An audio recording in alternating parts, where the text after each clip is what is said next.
Hey guys, welcome to Mamak Talk. As you guys can see, I kali ni with special guests. I sama dengan Gideon dengan Karakuri, where ramai orang rasa macam aku dah lama dekat dalam MPL, tapi diorang lagi senior daripada aku. You guys daripada season 2, right? Dua-dua kan?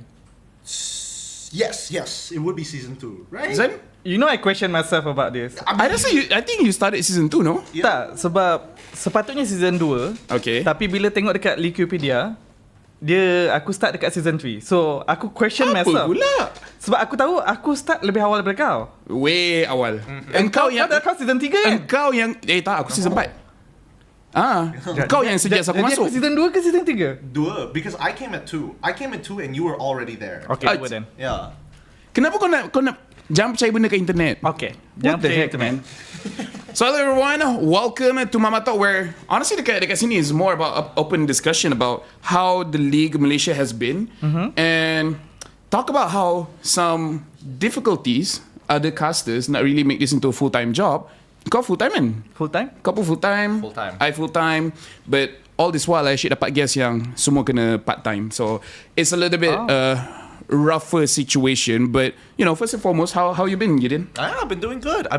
You know, things have been getting a lot smoother as time passes. I'm reaccumulating my funds, so Yeah. I can breathe a little bit. Funny thing happened the other day. Actually, I was worried about my my current financials as I usually do. Right, my friends, actually, my uni friends that I haven't seen in quite some time. All of a sudden, I got a ping on my MAE app, right? Because I use Maybank, right? Okay.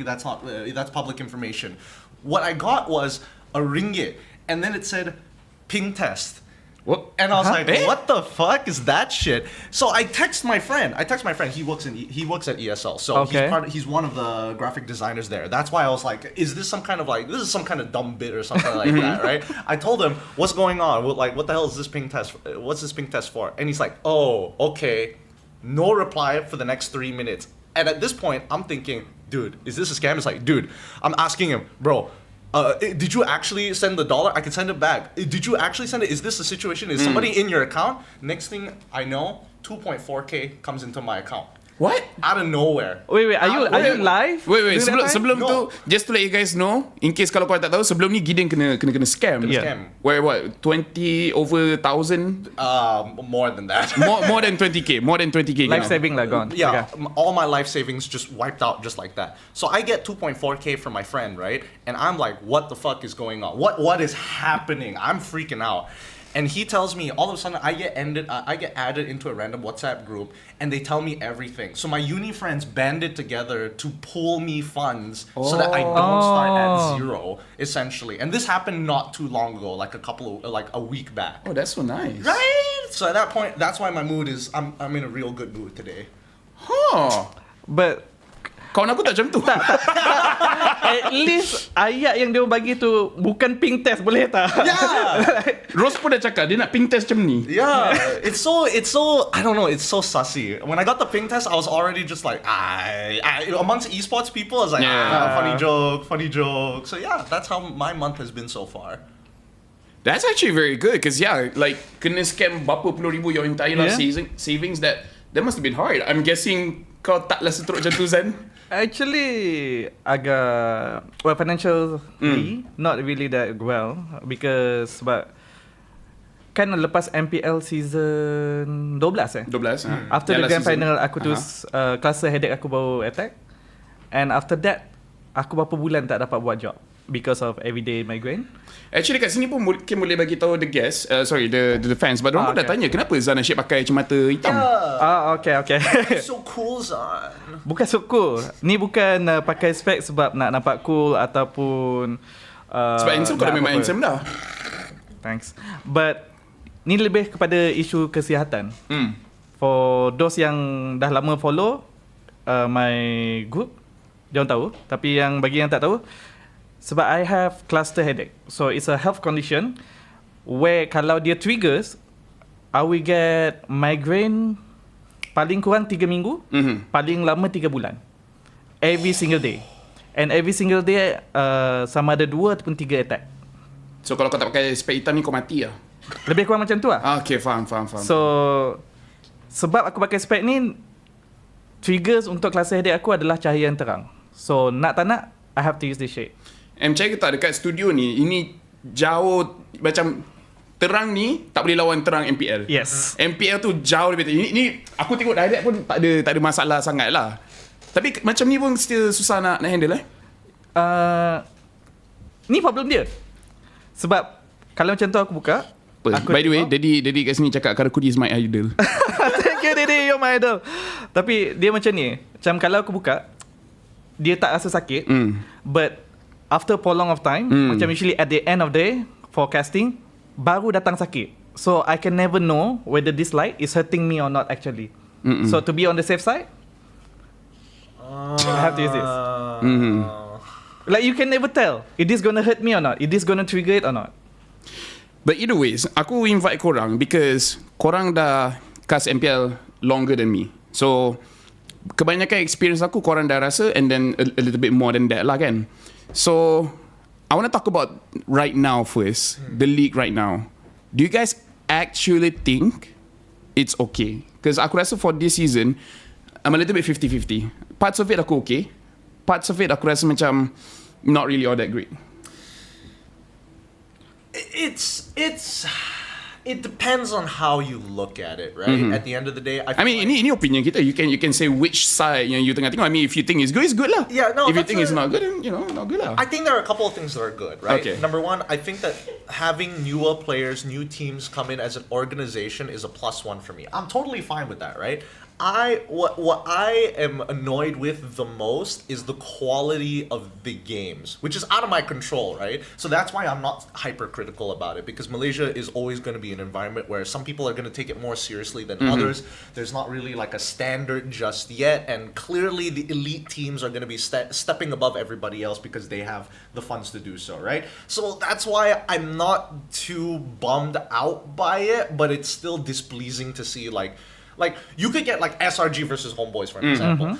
You know that's going to be a banger of a game. And then you have like Barracuda versus Bounty, and you're like, what's going on? Is this even worth the time to sit through and watch, right? Compared to, and then the one thing that I have the most problems with, the MAL. The MAL. What is that shit? No, I haven't really been sorry to all the MAL people. What's going on with ML? Okay. So the MAL is a good idea, right? You have five five teams who are like, supposedly budak public, and they come together, they're best of the best. And then there's the 5 teams that are under organizations from the MPL. This is the affiliated and non-affiliated, right? Okay. Yeah, Champions Conference and then the affiliated teams. Some of these teams are like, what are we doing here? Yeah. What are we playing for? There's just this is a commitment, and then there's a waste of time. I feel that like 80% of some of these MAL games are a complete waste of time. You learn nothing in those games. They're not even playing it right. And other times it's like, this is to help push the meta. Maybe there's something that we don't see. I don't see none of that happening. What the fuck is this? You don't first rotation Alucard pick into I can't.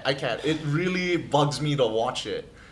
Shout out kepada Daddy Tengku, sponsor bagi kita pakai studio. Daddy siap bagi kau pakai dia punya shades lagi. Huh? Ya, dia ada komen tu. Dia kata ambil spek Oakley kat lens bagus untuk mata gaming. Jap mana. Ada Daddy Crew tu.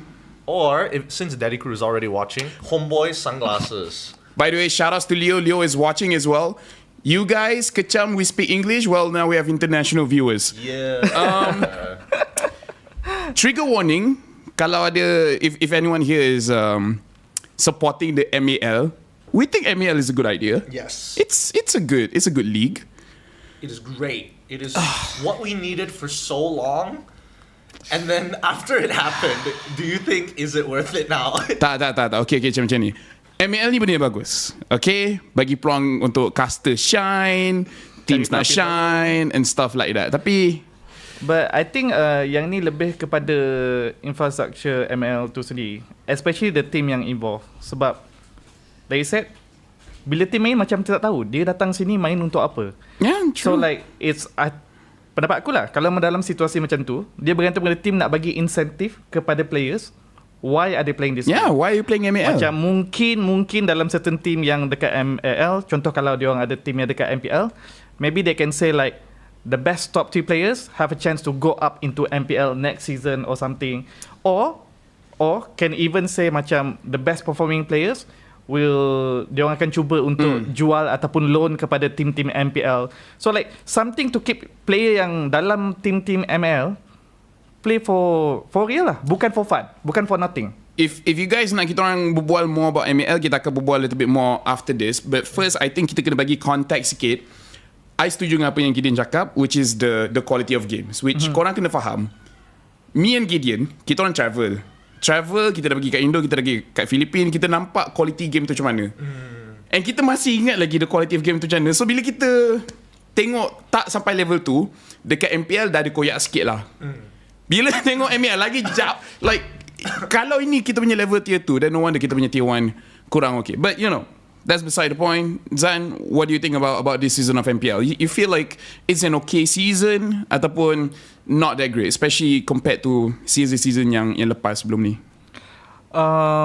Of course, kalau kita tengok daripada segi menyeluruh, like all of the 10 teams, it's still not good enough. Because like you said, like when you see certain team going up against certain team, it's just a storm, right? It's like literally we can say it almost feel like a waste of time. But I would say it's a better step compared to the last season that we had, because I feel like over the seasons, the competitive level of MPL is getting on the rise. I mean, look at the league chart currently. All the points is very close by. But I understand that, of course, the bottom table not gonna be on par as the top table. No, I mean like number 1, number 2, too far from number 3. Like number 1 is like 24. Yep. Second one is like blah, and then third is like lower blah. But honestly, this is my own personal opinion. Where in the situation where we only have one slot. One slot for MSC, one slot for M6. I would rather see only one team dominate the rest. Itulah, do we have one slot untuk M6? Because mana tahu? Oh yeah, sebab kat home Malaysia. ground. Malaysia mana lah tahu tiba-tiba ada dua slot. Usually home ground they give extra slot. You usually give one extra slot to whichever team is hosting. Tapi itulah sebab kita season lepas playoff pun tak lepas. Mana tu like, okay, we're gonna make an exception. Okay. Cukup bagus ada satu je. I mean, who knows? Yeah, but if MSC we do well, maybe dapat 2 slot. But right? my point that I'm trying to get across is like, okay, if we only have one slot, I rather that one team dominate the rest of the team really well, like what SRG is doing, because at least we can say that is the best representative of Malaysia that we currently have. But for example, if we have 2 slots, then of course I would like to see the grand final of MPL for 3. I want to see like side by side. But if like only one slot, I rather see it what SRG is doing right now. I want to agree, but at the same time, what does that mean for the rest of the league, right? Because okay, think of it this way. If this one team is like just smack, like SRG right now, SRG, absolutely dumpstering everybody else. The main issue that I have is that we don't get to see them progressively get better. No challenges. Yeah, there's nobody who really pushes them. Like, have we ever seen SRG play from behind? No.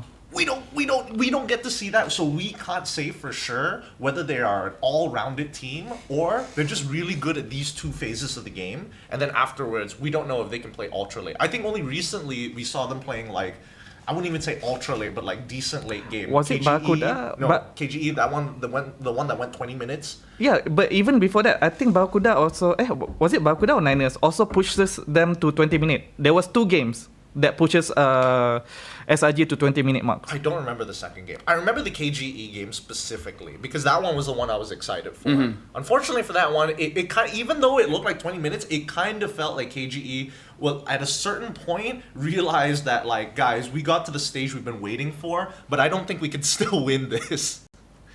Shout out kepada orang yang bagi RM3. Thank you, Muhammad Zul Akmal Hazaha. Thank you very much for the super chat dekat sini. Quite a lot of people are talking about MAL, but again, kita orang akan berbual MAL a bit more after this, because kita nak kena berbual pasal kuat mana pun SRG tengah perform daripada season 7, 7, 8, 9, 10, 11, 12, dah 6 season nombor 1. Lagi kalau dia undefeated, tak boleh buat apa. Sabdi? terus undefeated time regular, masuk je dekat playoff terus tak perform. Ini even tadi pun Daddy ada berbual dengan aku, kita orang ada teringat. Ingat tak Nara? Yang Singapore. Time regular season punyalah kuat, masuk playoff tak ada satu game pun yang dia boleh menang. Tapi kita kena faham yang Nara is a special case. Kenapa? Untuk Garaguri Thank you, Di. Baik, Di. Gila dong. Thank you, Di. Sponsored by Oakley. Tapi tak tahulah sesuai ke tak. Memang gaming spec kan. Boleh try lah. Cuba dulu. Kita cuba. Dah tahu tempat Homebois macam-macam sponsor boleh Aku dapat. tak tahu Daddy dekat sini. I mean, this is his place lah. So, dia memang selalu dia. I always wonder whether Daddy would be like an ultra nerd in other aspects of his life. Because first of all, not everybody has these types of glasses. Second thing, not everybody has a Bored Ape portrait just lying there, just a random NFT. Standby. Yeah, just on standby. Daddy ni dah jenis duit dah banyak, rugi untuk disimpan. So better spend je. So you know. At least you can get something out of it. But yeah, why kau rasa Nara was a special case? Sebab most of them, if I'm not mistaken, four or three of the Nara players at that time was new players. It was led by what was that Singaporean players? I think you have to be a bit closer. Yeah. I forget the. Aku dah lupa dah player. players dia. Okay, but anyway, it's like 3 or 4 players daripada Nara adalah pemain baru, and they orang belum pernah main dekat atas stage. Wait, was Bambi part of Nara? No, it's not Bambi. It's not Bambi? It's not Bambi. Aku dah lupa dah. I forget who, but He's still under Evolve. but basically bila dia orang main dekat playoff, baru dia orang main ataupun jejak kaki dekat stage, baru stage fight tu hentam dia orang. So that one is not because they are lacking in terms of skill or anything, or they're bad, but it just they haven't been on stage yet, and it was their first experience. Sayang, sedih, because we know the potential is great, but that's what happened. So that's why I say it's a special case. Tapi SMG, RSG. Sorry? SMG number 1 regular season, was it season 11? And then RSG was season 12. At least SMG went to the finals. Masuk ke final? Oh no, top 3. No other team yang first time to straight to champion. Kan sebab RSG only Todak. No, in fact, technically there was one season. Ingat tak yang Homebois case joki negative 8 point. Okay. Regular season they won all the games sampai diorang qualify playoff. Yeah. So technically they were the champion of regular season. Come playoff, lose every single game. RSG just last season, come playoff, lose every single game. Okay. Maybe it's the playoff pressure instead of like, what do you think, Gideon? What do you think, Gideon? Is it playoff pressure? I feel like sometimes we get. Kolia. So Kolia was leading the Nara. Yes. After he left, yeah. That's true. Thank you, Hassan. Thank you. I think that one of the few things that we have to also attribute some of these playoff losses is due to just the patch. Sometimes these patches come down at the worst time ever. Like you have to do the full 180. It's not the worst time. Actually, I'll say what Muntun did is smart. Because when do they release the patch? He works for Munton, so you know, just... When do they release the patch? It's usually mid-season of regular season. Okay. Or just right before playoff. It's usually between these two.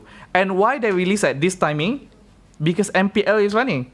How else the normal viewers gonna learn how to adapt to new patches if not by watching the pro players? Of course, it gives a higher burden to the pro player teams to actually adapt faster. I mean, that's why we pay them, you know. Yeah, but I feel like that's a good reason, or that's a good way to introduce the new patches to every level of MLBB players. Keep it to regular season. I hate it when it comes down to playoffs, especially. That one really...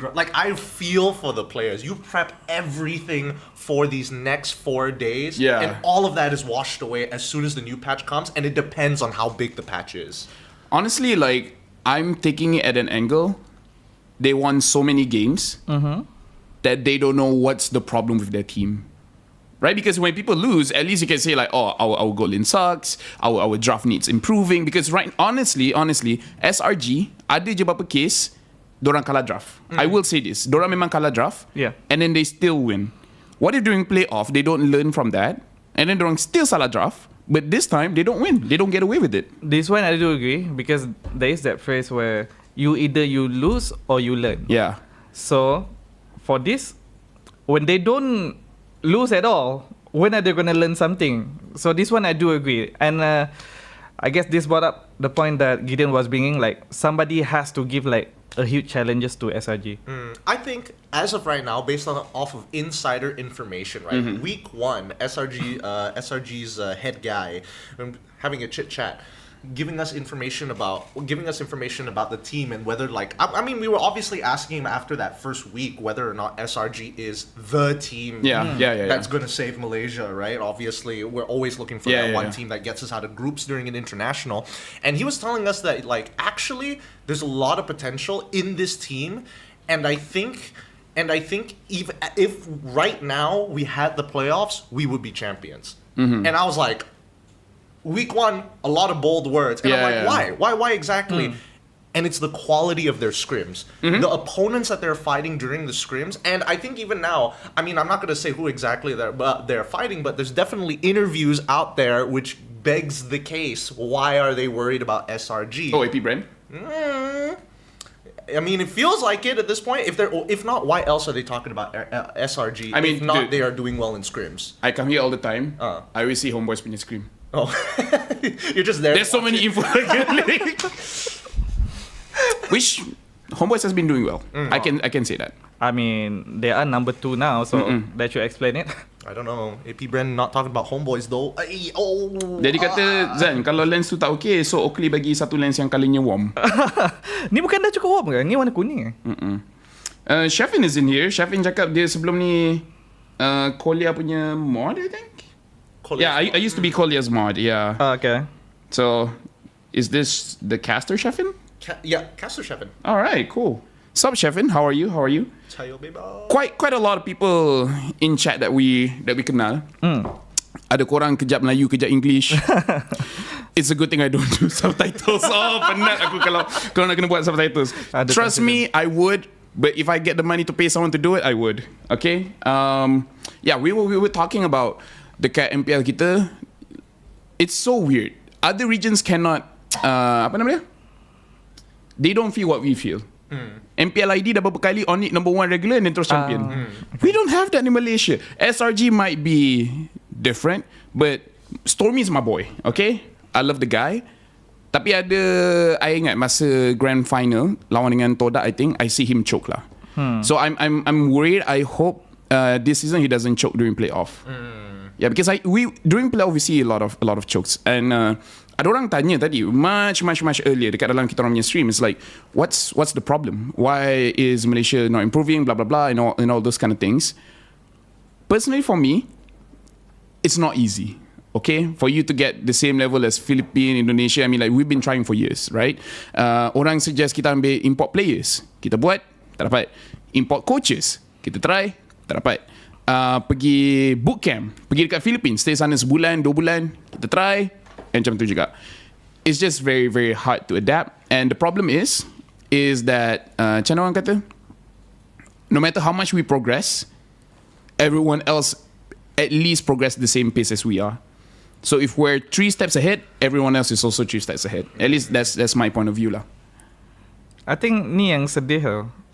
I think bukan sahaja Mobile Legends Bang, but like in other esport as well, where every time there's a new game title or anything, Malaysia has always been like one of the first to pioneer that game. And then we're okay with it. And after that, like the second year or the third year will be dropping. I don't know why. This is just a trend that I see.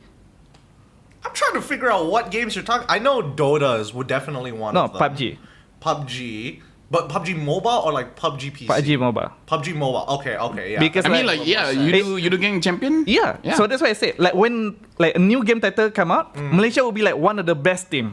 I might have a theory. Including Mobile Legends Bang. I might have a theory. Kita perform paling bagus bila tak ada structure.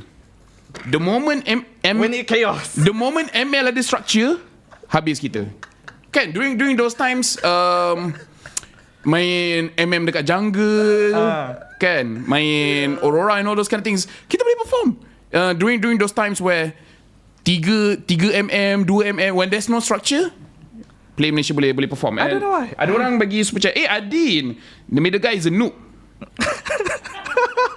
Say that to my face. Say that to my face. Other than that, you guys are doing great. Thank you, Adin. you. Daripada Shidi Sheriff, RM44. Evening, guys. 2 question. Putting aside Daddy being in front of you guys, honestly, is it possible for them to be back-to-back champion? Number 2, how far do you see Homebois and SRG can go if both of them in M6? Let's start with. Okay, you know what? Let's start with M6 first because I feel like that's too far away. Yeah. There's at least 5 patches in between. MSC first. There's at least 5 patches in between now and M6 that maybe neither of those teams can go to M6. Maybe it's Niners, you know. Maybe it's Toda again. A lot of things can change. A lot of things can change. Like a game that changes every 2 weeks, months. I feel like it's very hard to say.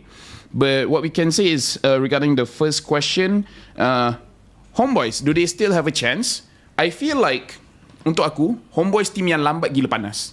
Even last season, first few weeks, trash. But then give them time and then they can perform. I think this season, even though they only lost to SRG, the first week, second week, third week, dorang tak nampak bagus pun. They don't look clean. After like week 3, week 4 baru dorang nampak clean. That's for me lah when it comes to Homebois. I don't know if Homebois are just slow to warm up or it comes down to preparation or it comes down to like certain principles that they have when they play the game. Because I think even if we take into consideration last year, right? Last year was able to do pretty well, crushed the playoff season, and even SMG was looking like a pretty hot contender against the Homebois during the grand finals.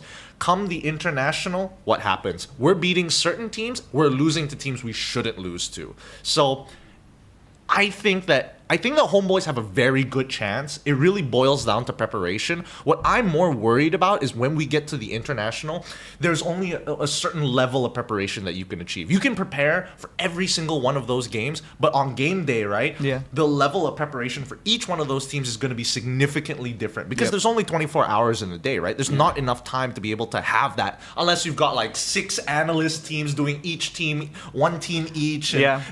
Finish this one game. Yeah. Okay, next team of analysts for this match. They literally have a deck for each one of these teams. It's like, okay, this is the strategy we're playing. These are the technical things that we need to work on. These are the macro things that we're going to do when we play this composition. That's what I feel is going to be the biggest challenge for the international. But for the most part, I think Homebois has an equal chance of taking down our SRG. For me, kalau kita cakap tentang Homebois, dia kalau nak cakap lambat warm up, tak juga. Tapi bagi aku, Homebois ni once in a while diorang kena hadapi kekalahan yang teruk. Diorang kena ada wake up call. Masa SRG tu agak teruk gak. Yeah, but like I don't think it hits them that hard yet. Sebab kalau kau ingat last season when Homebois start gaining momentum, it was after 3 lose streak, I think. 3 or 4 lose streak. So week 2. And then if I'm not mistaken, I saw like Daddyhood give them a good talk and everything. So diorang bangkit semula after that lose streak. And after that baru diorang dapat momentum all the way until playoff and get the champion. So I feel like untuk Homebois paling penting jangan stagnant. Jangan comfortable dekat mana diorang berada sekarang. Sebab kalau diorang terlalu comfortable at where they are, it's gonna be like dia akan repeat masalah yang sama. They're gonna need another wake up call. So I guess somebody has to keep on reminding them for them to keep on giving a great performance. You know what sucks?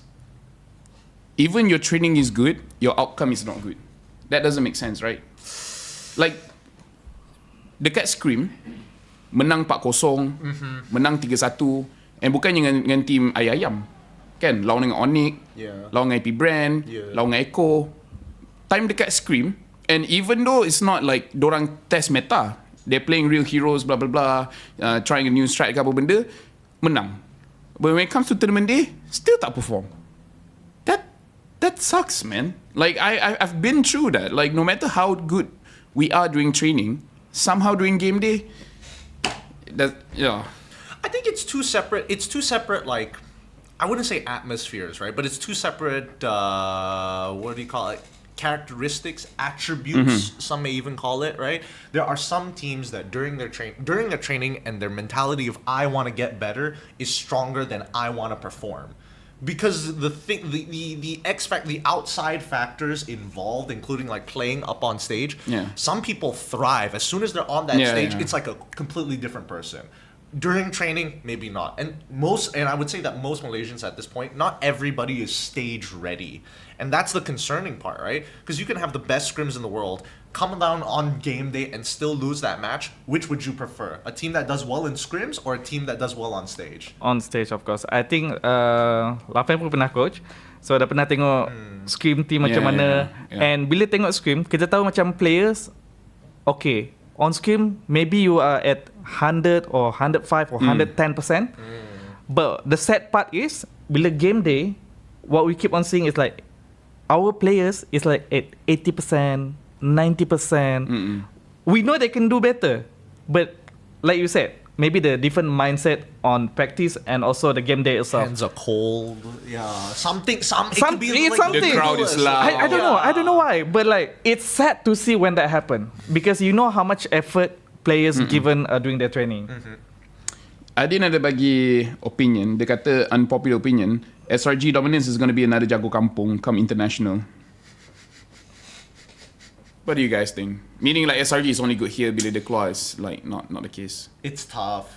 It's tough mainly because I'm a logical person, right? So I need to see evidence of it happening before I can make a prediction of this sort, of this magnitude, of this level. If I'm going based on the information I have at hand, there's a good chance if we played enough games frequently in an international tournament with SRG, I would think that at a minimum 50% of those games could be a good win, right? Against the top 1%, I don't know. That one I can't put my finger on.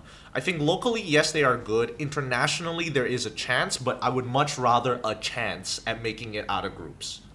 Aku lepas berapa season dah tengok wakil Malaysia asyik flop je dekat international stage. Aku dekat stage where kalau tengok MPL je, aku dah berhenti menaruh harapan. Faham? Sebab aku hanya akan tunggu dekat international matches, baru aku kan judge, baru aku kan nilai, and baru aku nak letak trust ataupun menaruh harapan. Sebab dekat situ baru kita dapat tengok performance yang sebenar bila lawan dengan level yang lebih tinggi ataupun level ataupun musuh yang sebenar lah bak kata orang. Nak fun fact tak? Apa dia? Bila Malaysia paling perform dekat international? Kat M1. Kan? Todak tempat ketiga ke apa? M1 je international yang aku tak kas. Kejap. Sama ada M1 ataupun the recent SEA Game? Okay, yang tu aku kas.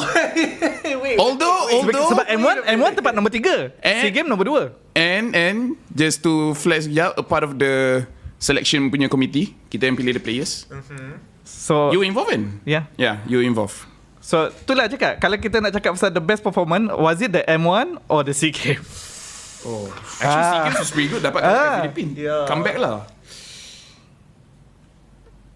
Our all-star team is pretty good. Okay. Our all-star team is pretty good. We do get the best of the best. I quite liked our all-star team. I was surprised that I still remember bila kita buat selection tu, banyak rumours pasal the players yang kita select, and then ramai orang like got up in arms, tak puas hati dengan kita orang kroni lah, ambil player tak apa-apa, and then once the lineup keluar, and then everyone was like, actually, that's not bad. Actually, their roster is pretty good. Hey, that's why this year for SEA Games, we got to monitor response. Just this. I think SEA Games is next year. I think it's next year. Oh yeah. It also depends because they skip few years. It depends on who's gonna be handling that too. True also. But I want to see what the audience response is to the next upcoming like SEA Game team, because every SEA Games we've seen so far, somebody has something to say about it. No matter what it is, for the dumbest of reasons. Everybody is a critic. Personally, I don't want to be involved in the next SEA Games. Huh? Why? Why not? Because people question his decision or any other action. If we lose, then I can say, time aku ada menang. I knew it. I was thinking the same thing. It's like if he doesn't join and we don't get a medal at the end of it. The first medal, I was the coach, and then the next one where I had no part in it at all. And And then the next one, aku tolong with the selection, we got a medal. So if the next one aku tak join, then I'll be like, Well, people will see the trend there. I mean, like, I'm not saying I'm good. I'm just saying rezeki tu masuk lalu aku. But I don't know. Legit, I feel like for that SEA game lah sebenarnya, I don't think it was difficult to choose the players. The coach, it was difficult.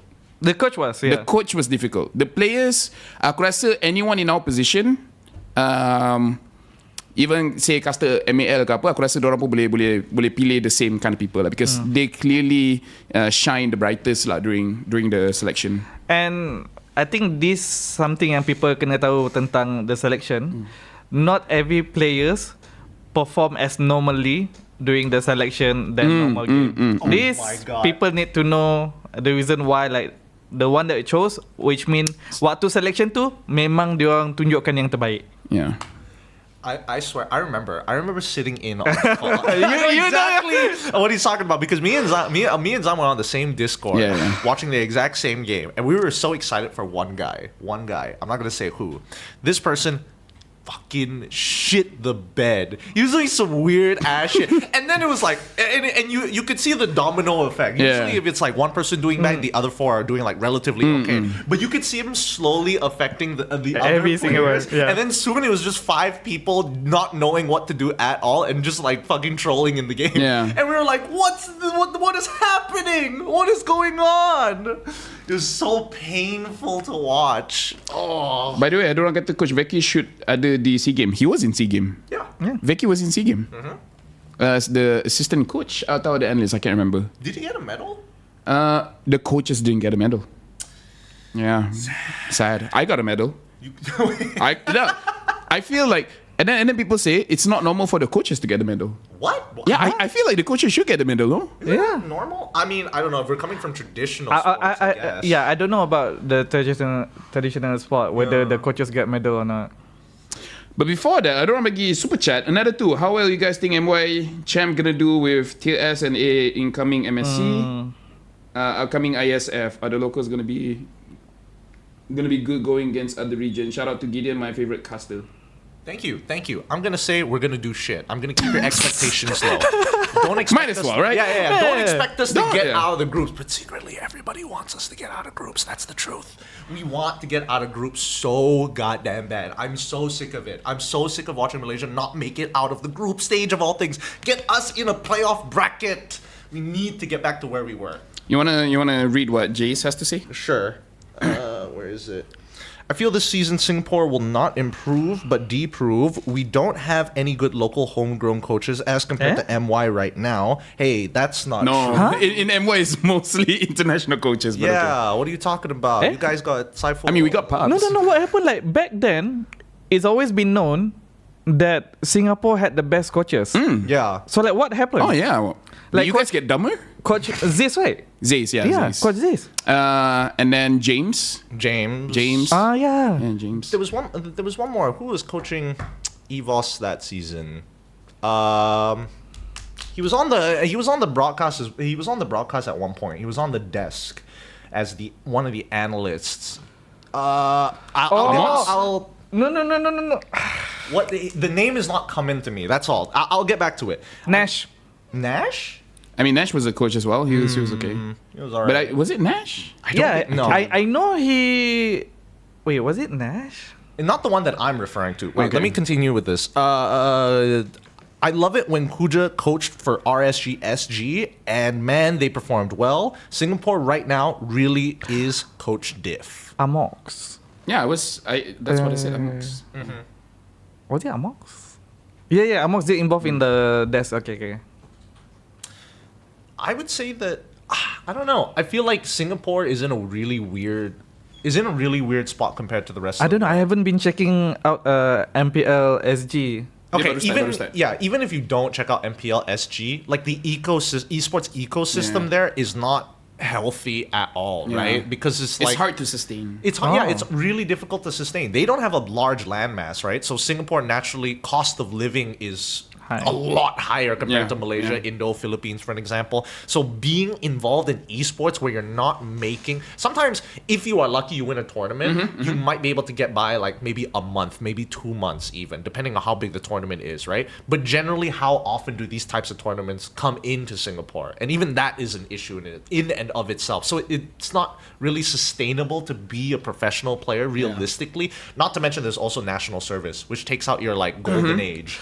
And I also don't know how's the tier 2 scene in SG, because that would also contribute in terms of new coaches, new players. So I mean, they call it the MPL SG for a reason. I love taking shots at Singaporeans for fun. It's so they always react to it. No, but like there's just not enough players, right? I think even their own MPL are struggling to find quality players. I would say Singapore has the same problems as Malaysia, but just worse. Way worse. no, but it's kind of sad. It's kind of sad because like back then, Singapore was better than Malaysia. Singapore is always we can always look up to Singapore in terms of the coaches, in terms of the macro plays. They have always been better than Malaysian back then. Yeah, very experienced. But like now, has it deteriorated? I'm worried because Jay said tier 2 scene in SG. What's that? Oh, PLSG season. uh, I keep saying this. Nobody's listening. No, I do genuinely feel bad for them because because they were during the transition period of like from PC to now mobile games being more accepted Singapore as had esports. 2 World Series in their home country. I mean, it's not because COVID was a tough time, and they were the only place that had really strict regulations about it, so it made sense. I think that SG, unfortunately, for a lot of the pro players there, they just got unlucky. They got the wrong spawn point. If they were spawned in PH or Indo, they'd be fine. Yeah. I mean, I don't know. I feel like now we can talk about MAL because we're going to transition a little bit about the tier 2 scene dekat Malaysia. You haven't watched a lot of it. Good for you. Yeah. Good for you. It was that bad? I'm losing. Dude. But I'm sorry. If I'm being frank, I buka MAL kejap. Dengar sikit apa Casus talking about, tengok draft sikit, and it's like, okay, sabar, tahan.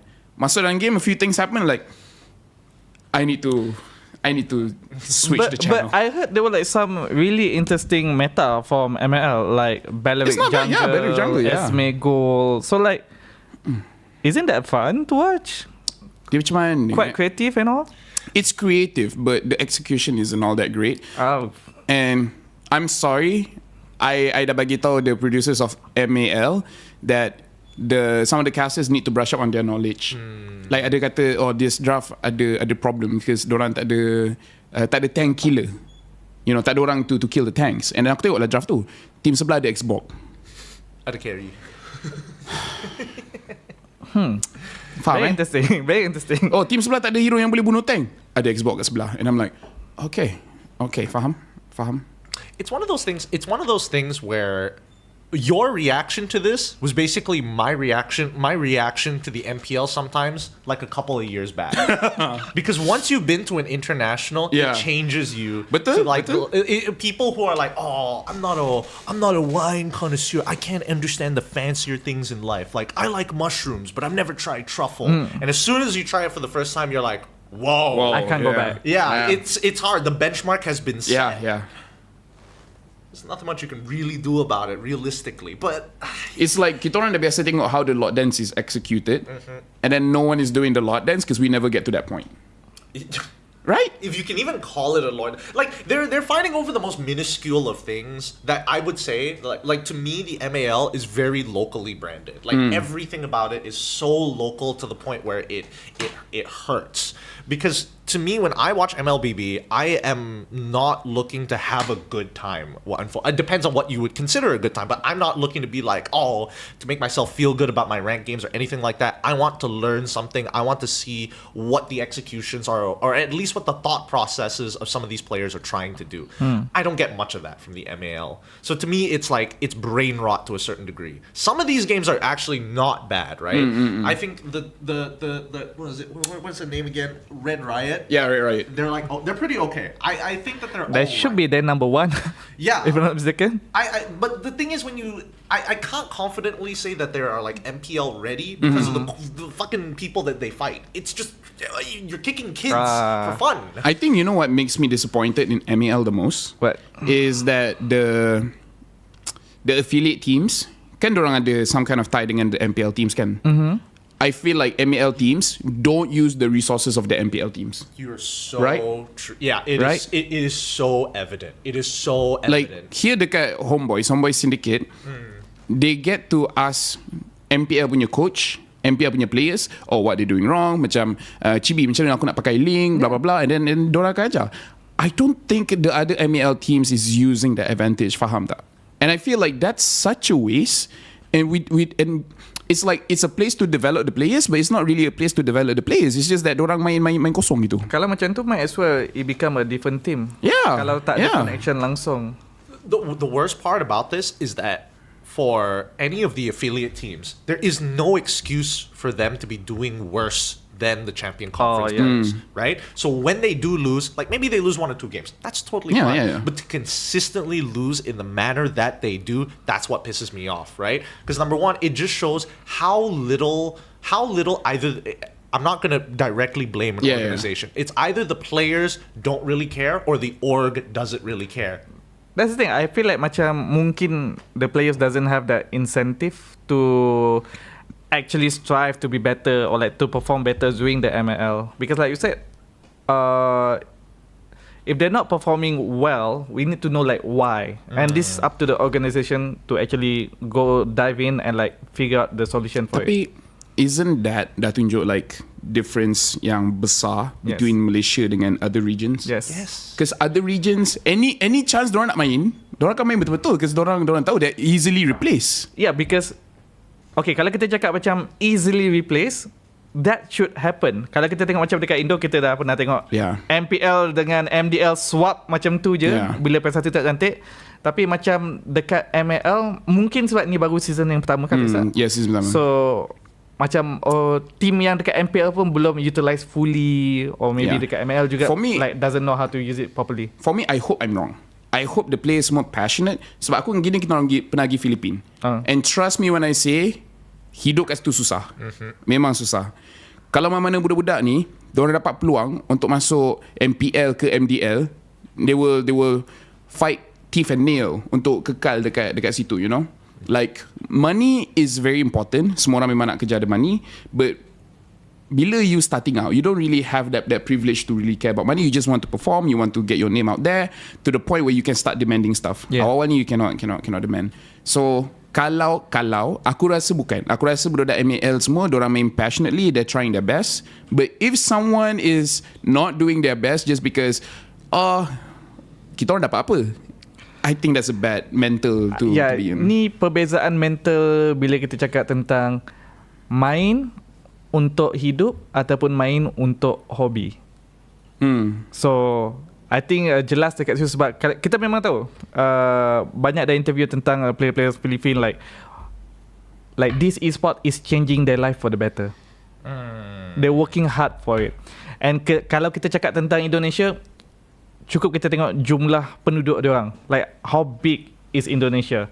So the competitive to get into a pro team, how hard you have to fight, how many people you have to beat to actually get into a team. Compared to dekat Malaysia, I don't think it's that competitive. It's up until macam, kalau aku perform bagus, aku boleh masuk team. Like that, just like that. I perform this well, that's enough. Instead of you always have to keep on your toes to be the best of the best all the time, otherwise you're gone. I think there is a certain degree of necessity for it, right? You need these players to be, because that's what these are athletes, right? These are legitimate athletes. So they day in, day out, it should be about this one. It should be just about MLBB for the most part, and you have to make some sacrifices to do so. And when you're tired of it, by all means, you can leave. The door is this way. You can become a content creator. You can become whatever you want afterwards. But in that period of time where an organization says, "Hey, I want you," that's not only it's not to say that the organization is bad for picking up these types of players, but more so a reflection of what they are worth, right? So that's why it really grinds my gears when I see organizations just not, especially when they have an affiliate team, really not only underutilized, but worse yet, it's beneficial. Like, how do all these organizations be philanthropists in this space, right? It's not just donating out there to blind kids on the street. It's more so investing the time and effort. Saya pengulas bahasa Melayu. Philanthropist apa maksud dia? Huh? Philanthropist apa maksud dia? A very generous person, someone who wants to give back to community. Okay. Thank you. People who want to give back to the community, right? An easy way to give back to the community is to make sure that your affiliate players are going to be molded to MPL players. That is the goal. You are not only, you're looking for good talent, but this is idea. Yeah. Genius billionaire philanthropist. It's written on my watch. He's got the Iron Man watch, by the way, in case you were wondering. But yeah, that's the main goal. I'm surprised to see that some of these organizations aren't investing the time to turn these tier 2s into tier 1s.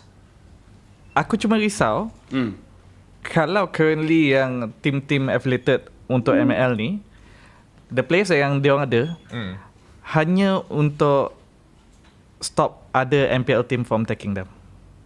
You get what I mean? I would hate that. So basically to monopolize the players. Like, okay, you join our second team, NHN, but like, you don't really see a future. You don't really work for them to actually get to the level that the players want. Whereas you're just signing them so that you can stop them from being taken by other teams. I feel like that's a waste of talent. Me, that can be. But this one, we don't know. That can be a jahat but genius business move. If you see a potential in this kid, he could be worth 20k, 30k, 40k in the future. So take him when he's cheap, develop him until the cost that much, and then sell it off. The problem is, Kalau dia tak develop. The problem is that people don't develop them to be that cost. Sebab, sorry to say, Gary pun harga mahal. But with that kind of money, baik ambil import je. Yeah. Because Udir pun 300k something.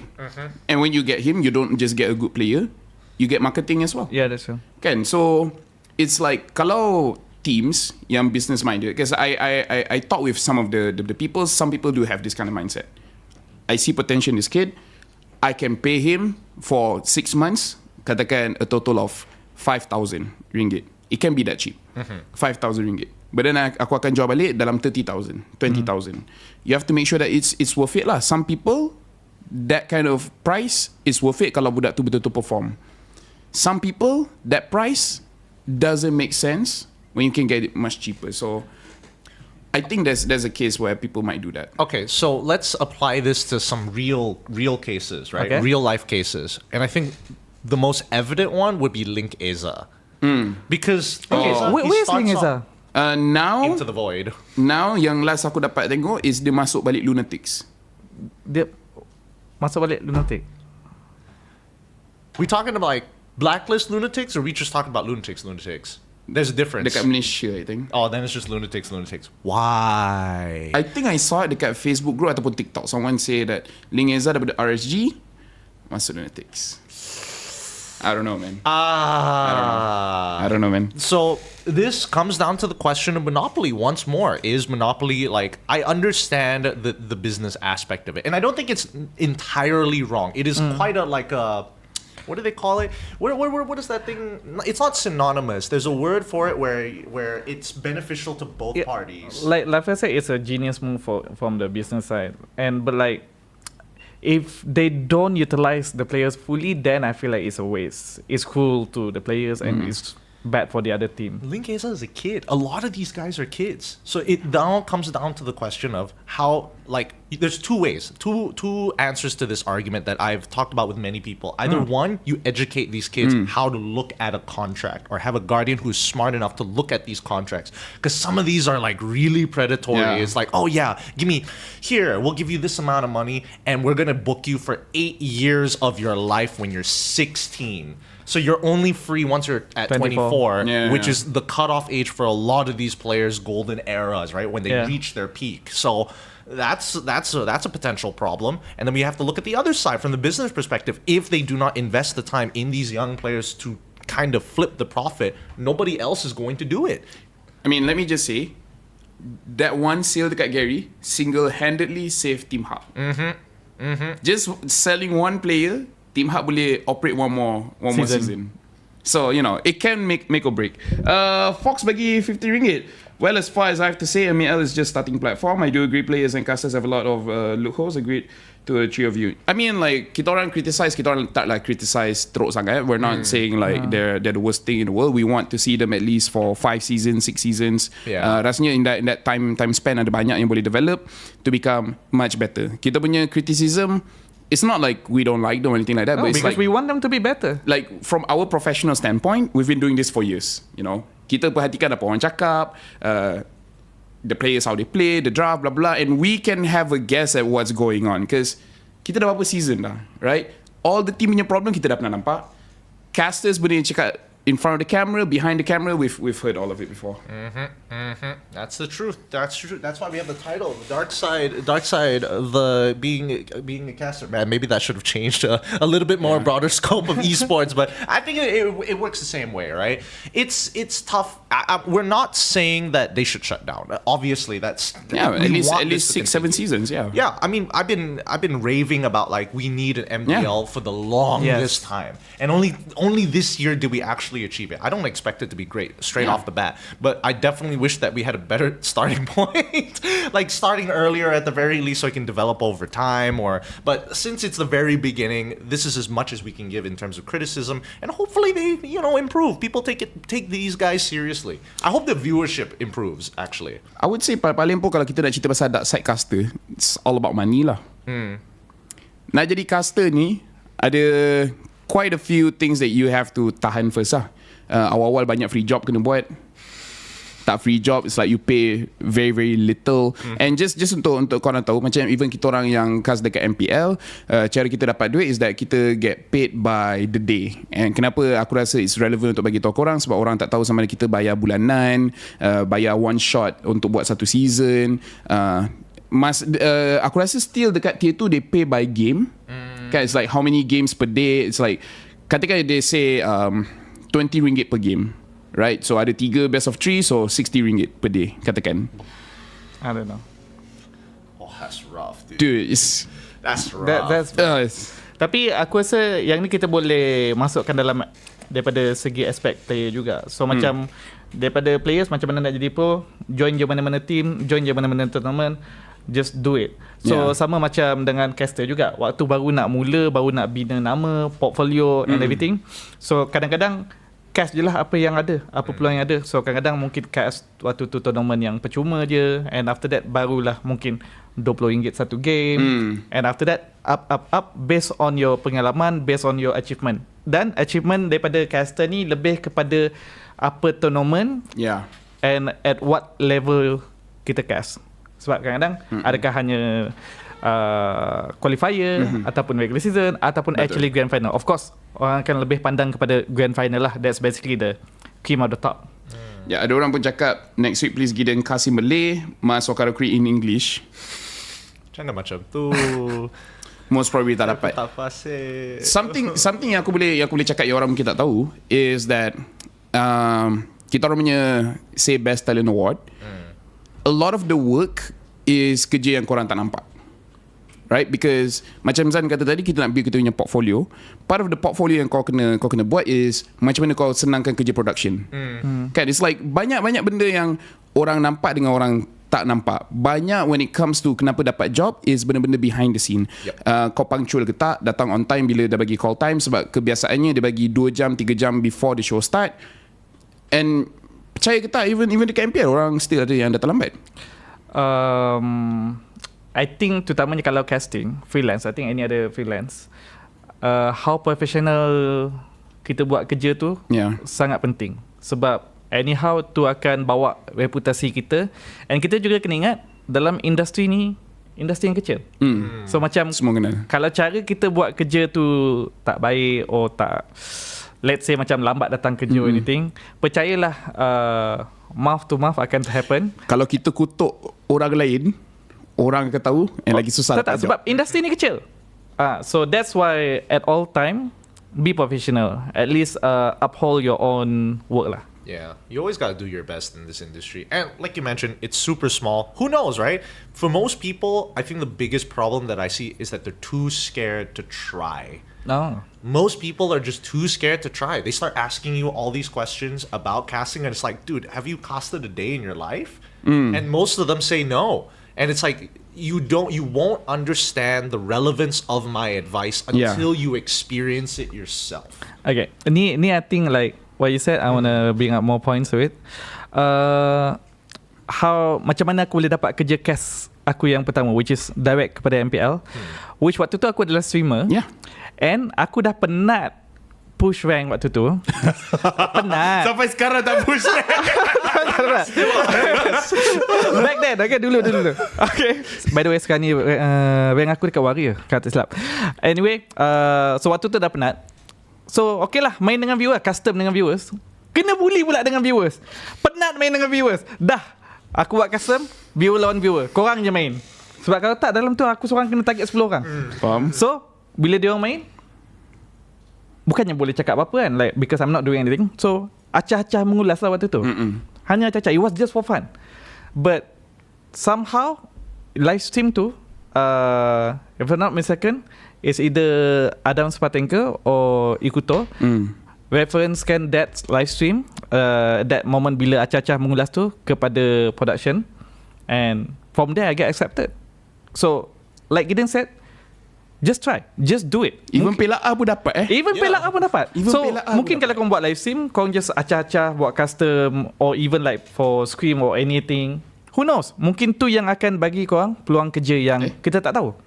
I don't understand this. Thank you for the How far does MY custom from PHID? Why end solution? How many kilometers?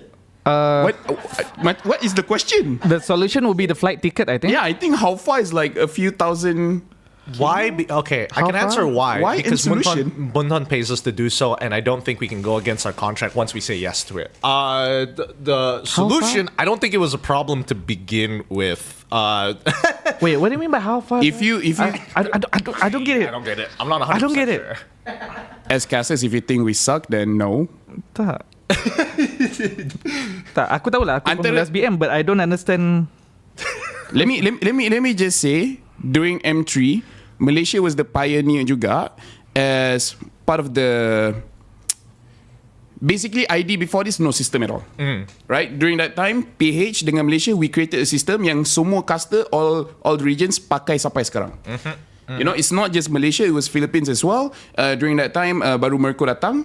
So, Malaysia, we have standards, okay, when it comes to talents. Even though tournaments kita tak menang, trust me when I say, we built strong talents. Sampai kita punya MPL, I would say is more entertaining than the other regions. I can't wait. Because ID, the interviews are boring. Kan, they're very robotic. Philippine, I would say it's just that Mara is outshining the players most of the time. I mean, it's true, what? But you can't blame her. She does exude that confident and strong aura. That's just who she is. I guess, but I think even the players are, some of their interviews are not too bad. I mean, especially for those who are like within the top 4, they generally have like pretty decent interviews all across the board. Wait, I don't know if you Sorry, I like. still don't understand the question. I move on already. Okay, move on. Macam Laphel tahu tak? Thank you for the 9.90 though. Laphel tahu tak? Macam kalau side from the PH or the Indo, diorang ada bagi kelas PR class tak? Macam like you did for the Malaysia player. PR class, I really don't know. I don't think I any think- talents have gotten PR training. Masa caster class pun, we were part of the pioneers. Actually, in Malaysia, banyak kita test dulu, and then we let the other regions try. Macam the analyst segment, we were the first to test, and then once we figure out a formula, we bagi tahu orang lain. Because even the caster class, Munton ada kat dalam tu. And the reason is, diorang nak tengok apa yang aku cakap, apa Gideon cakap, and then diorang akan cross-reference apa yang Indo cakap, and then nanti diorang akan bagi feedback. It's like, yo Indo, you gotta step your game up. Kan, contohnya macam tu.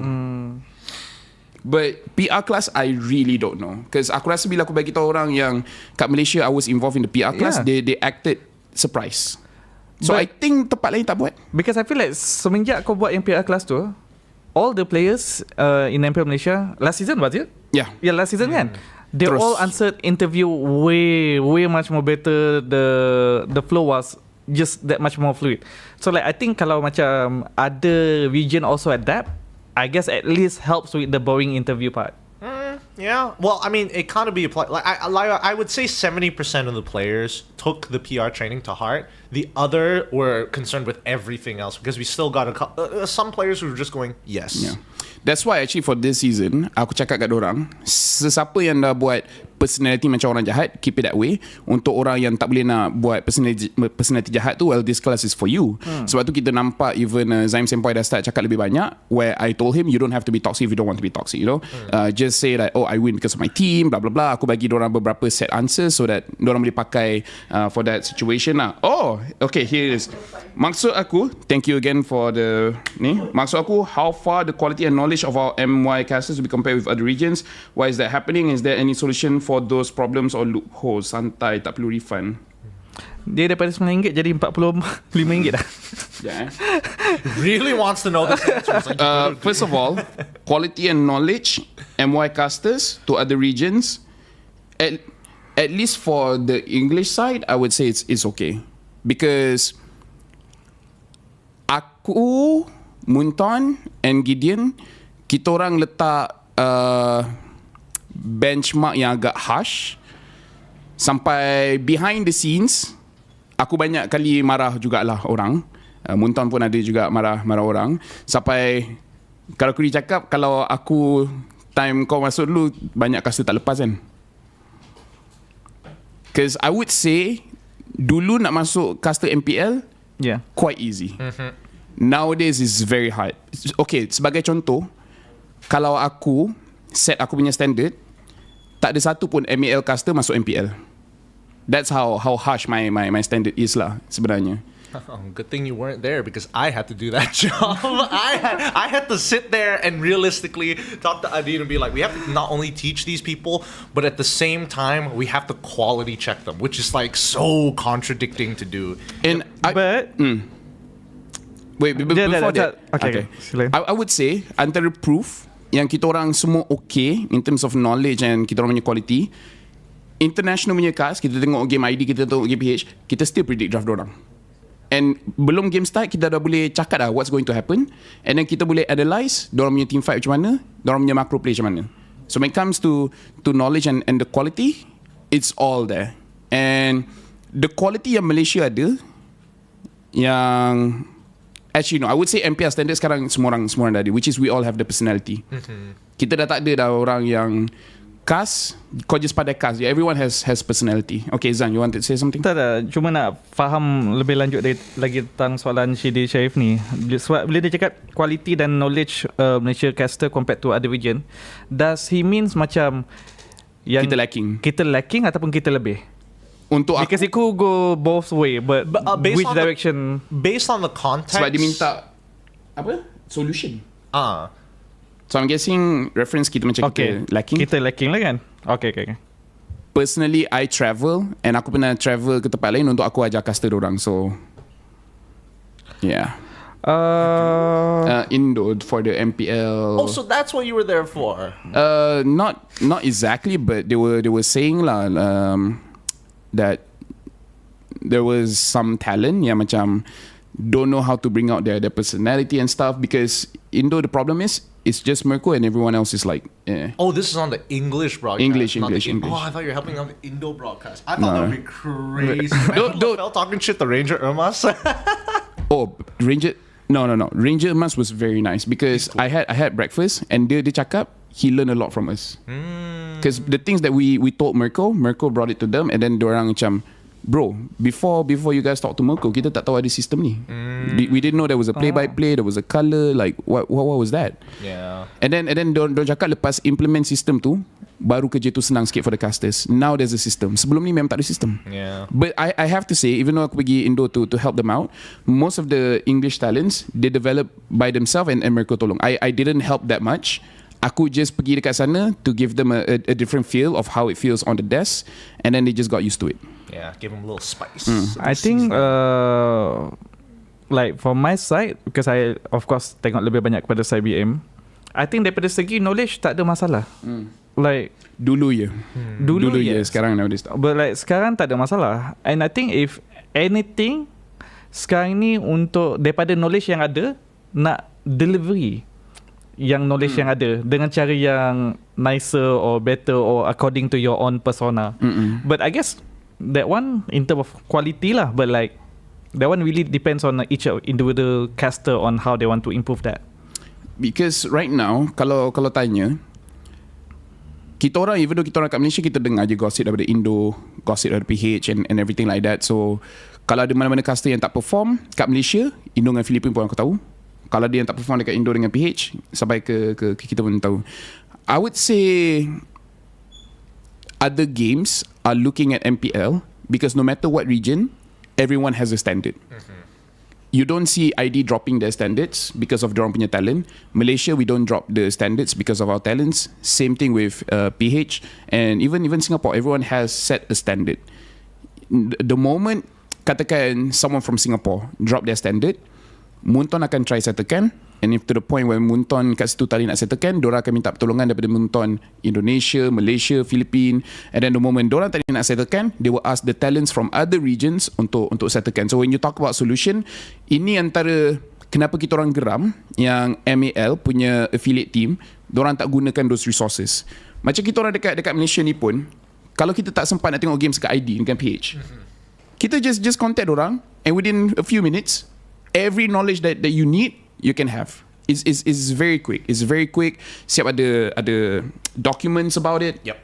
So it's very effective. It's very very effective. Yeah, no, it's good. I think that at the very least, as of right now, I think what all MPL, especially if we're talking about like everybody who's been to an international or casted for an international, right? Once you kind of get over the infatuation of the caster dream of like, wow, you casted M1, oh my god, you've casted M series, all the M series up till now. It's like, yeah, but at the same time, it's like, it's kind of what it is. You know, it's not like this grand thing anymore. Yes, it's one of the biggest tournaments, and obviously I'm very appreciative of it, but like the magic isn't there anymore. So then something else has to take that place. Yeah. And I think what everybody on the English broadcast internationally is trying to do is to make a broadcast...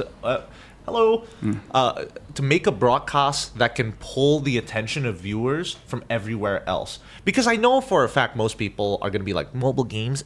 Ew, gross. Oh, I'm a Dota boy. Oh, I used to watch CS2 and they have the best casters ever. And I'm like, you're not wrong. Yeah. But if they're watching MPL, I want you...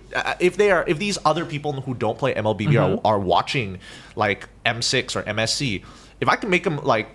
If I happen to be on broadcast and I make them like chuckle a little bit and make them hold their phone for an extra 5 minutes, that's a win. And hopefully, like, we come to a point where we can start pulling viewers and being like, yo, dude, Mobile Legends, I don't really get this game. It looks like a children's mobile game, but at the same time, these people are funny. I like watching it for the entertainment value. Yeah. One thing to add to this conversation is that Carmen actually brought up a very, very strong point. Because in the MPL-MY direction now is more towards entertainment and less on stats and looking smart because of our viewership demographic. And aku rasa dekat situ pun kita boleh nampak the differences of every other region. Because Malaysia kita orang boleh taunt because we can take it. The players can take it. The audience can take it. The moment Udil tak taunt, kat situ orang complain. Yeah, that's true. Where dekat region lain kalau orang taunt, orang akan complain. Betul. So nak cakap like when it comes to the quality and everything, I would say it's like the differences in the culture. Culture, yeah. In PH you can get away with certain things. In Malaysia you can get away with certain things. Blah blah blah. Because cuma untuk aku dengan Gideon might be a little bit hard sebab kita orang kena sentiasa adjust to the atmosphere bila kita pergi dekat tempat lain without changing ourselves too much so that we don't lose our identity. The moment kita try blend in sangat dengan PH ke Indo ke apa benda semua, we lose the thing that makes us special, you know. So it's like, but I do have to say, aku rasa macam aku prefer casting English. The culture is very different. Nobody watches it. I don't know, I kind of feel like with English, aku understand the rules a little bit better, that I know where to break the rules. So I don't know, for me, casting English is fine. How is it different from BM though? Oh, it's No, very it's different. very different. It's very different. Because like kalau macam untuk cast English, you guys have way much more freedom in terms of like Because no one's watching. No, this is a joke. In terms of like how who's gonna be doing the play-by-play or the color, you guys can actually interchange that at any bit of the moment.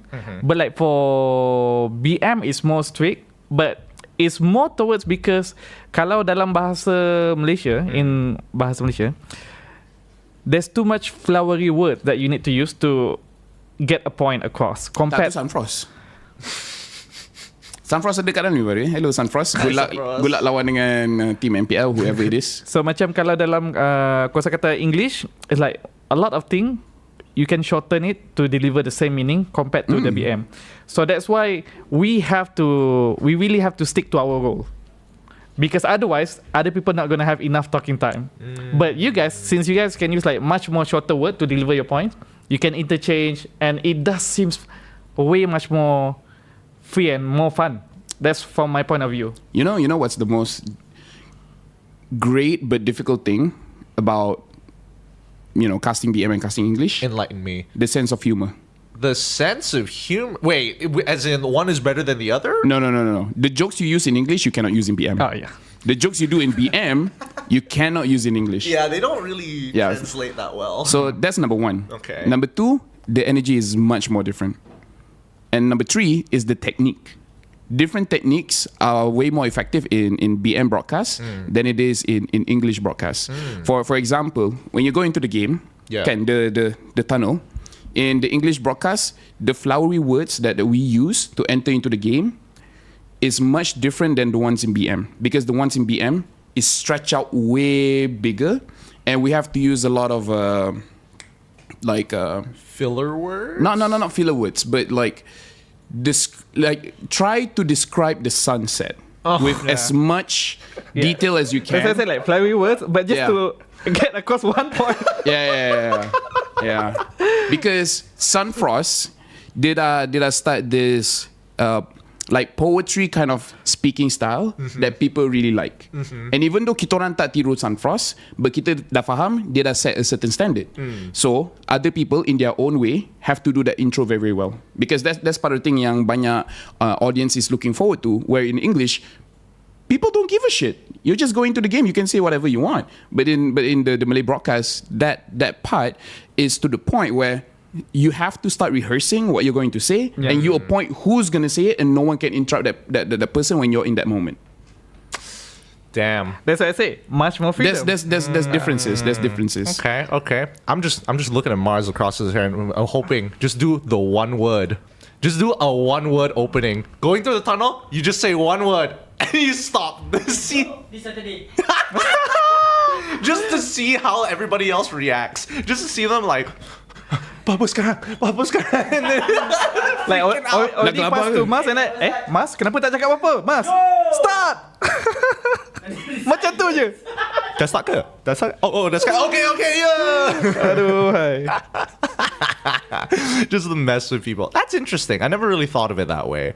Because I think for the most part, I feel like when it comes down to language, And let me just say, every single local language compared to the English one, the local language always look unhinged. Always look unhinged. Arab punya cars, Mexican punya cars, Indo punya cars. There's English is much more controlled. I like the Arab one. Yeah. the Arab one is pretty cool. I also like the EECA casting as well. That shit goes hard. That's metal. Is really metal casting. But I think inevitably, it doesn't matter what language, right? I feel like English, the only reason why we sound the way that we do is because we have a lot of material. Because in all esports titles, English usually is either the main broadcast of the international Selalunya. of the international event, or it's whatever local on ground, but like playing on stream, it's always in English, right? So we have a lot of material to go through from the early days of like StarCraft, and then it eventually developed into Warcraft, which eventually developed into Dota, which bled into CSGO, CS 1.6, so on and so forth. We have a lot of things to kind of learn the way to actually commentate in English for that particular space, which I don't think that BM and some of the other language actually have in comparison in terms of like how wide the library is. Okay, for BM, I'm gonna say like most people gonna go for the football casting. For the football style of casting? Yes, but then again, Imi Muhammad pun ada kat dalam ni. Shout out ke Imi Muhammad. I would say like it's a very different style for like esport casting, because like for football, whoever holds the ball, it's okay for you to keep on repeating the guy's name, and that's it. And at the end, you're just gonna say that goal. Yeah, you know? yeah. Sometimes you be like that. Chiku. You know? Yeah, it's gonna be something like that. But like when, like you said, there's not much reference. So usually BM usually focus more on the football. But then again, the style of casting is not suitable for esport. So we don't have that much of reference, and thus, I guess why a lot of people gonna say like doing in the BM casting segment. They're gonna say like, oh, this caster copy this caster style, but you guys have to understand. It's not like there's a lot of There's styles. not much, tak banyak tempat nak belajar. Apa yang ada, dari situlah orang akan cuba belajar, dan yes, mungkin akan menyebabkan style hampir sama, or cara penyampaian sama. So, tapi at least faham kenapa. By the way, another dark thing about casting is bila nak dapat duit. Have you been paid by MEC just Not yet, yet. Laphel? Not yet? Yeah, that's what I thought. That's what I'm I not involved, thought. so- But let me just say, I'm not involved. let me just say it's gotten better. Dulu time korang MPL, lambat tak dapat payment. Lambat gila. During the time Munton tak macam bertapak kat Malaysia lagi. Actually, funny enough, because who was handling it? It was Dekat sikit dengan mic, Yeah, sorry. EGG. It was EGG Network that was handling the MPL MY at the time before Munton fully took over. So I think with EGG Network, it wasn't too bad for me. I think only one time. By the way, ada banyak caster dalam chat dia punya. But other than that, it was fine. But that's because they were downsizing at the same Yeah, time. yeah, yeah, That yeah, was yeah. the only time we had an issue with it. But like other MLBB tournaments or other tournaments in general, holy shit, you would have to pray sometimes. You would have to pray. Like if rent is due next month, you are praying that this payment that you've been waiting for like 6 months will come in. That's how like Wild West it is. The dark side. How long korang pernah a time period of korang tak dapat payment? The long. I mean, just so that people can get a reference lah. I mean, like, okay, let's talk about the normal, the old days punya normal. Okay. The old days punya normal when it was my time, between 3 to 6 months. Wait, you're that bad? Oh, you weren't that bad before? It's not like he did. It's not like he did every job under the sun. To be fair. But I think during those times, like 3 months, Back- 3 months, 3 months is the back normal. then, my worst was like 3 months back Oh. then. But the longest I ever had was 7 months. 7 months. 7 months for, I think I only casted for one or 2 days. The crazy part is that I can't even say some. That would imply that there's multiple. There has been a job that I still haven't gotten paid for. Yeah. Until now? Yeah, it's been years. It's years. And I told them I would do it as a favor and here is what the payment would be. Never came back to me on that despite sending in the invoice. And I'm like, whatever, dude. Whatever. I got the MPL, so I'm gonna be all right for a couple of months. Aku paling lama is lebih setahun. Meaning this date until the same date next year, and a few weeks after that, then I got my payment. How do they hold your payment for a year plus? I don't understand. I forgot. You forgot? I mean, like, aku Well, follow okay, up, but okay. then aku macam, ada plan. That's Siapa on nak you bayar then. aku lagi? That's on you then. I mean, like, to be fair, bila aku ingat, aku tanya. And then dorang macam, oh, belum lagi bang. And then aku macam, bila aku buat job ni ya? And then bila aku check balik, dah setahun dah. Baru aku macam, oh. Is that his fault then? No, I mean, like, Yeah, it's still his fault. I do It's follow still up his every. fault. Dia macam aku follow up every few months, tapi aku tak berani nak follow up yang keras-keras, tahu tak? No threats of like, I'm gonna go to social media. I'm gonna show up on Warga J. Ada orang tanya daripada Hadi Haris bagi RM6. Let's say no tour to cast. How do you survive for life? I just kill myself, you know that. I just get a Glock and blow my brains out, save me the effort. Because I'm not good at a lot of things. I'm gonna be honest with you. I'm not good at a lot of things. I dropped out of 2 degrees and I didn't walk away with a degree. Wait, I thought you finished. I didn't finish a single one. Yeah, I dia got nothing. dah lah dia hujung-hujung tu baru dia keluar. Hujung-hujung nak complete No, degree, tak. stop degree. Because- Orang tahu tak dia 2 degree dia tak complete. Because I know waktu kita baru start casting during IPL, I know you were stressing a lot about student loans.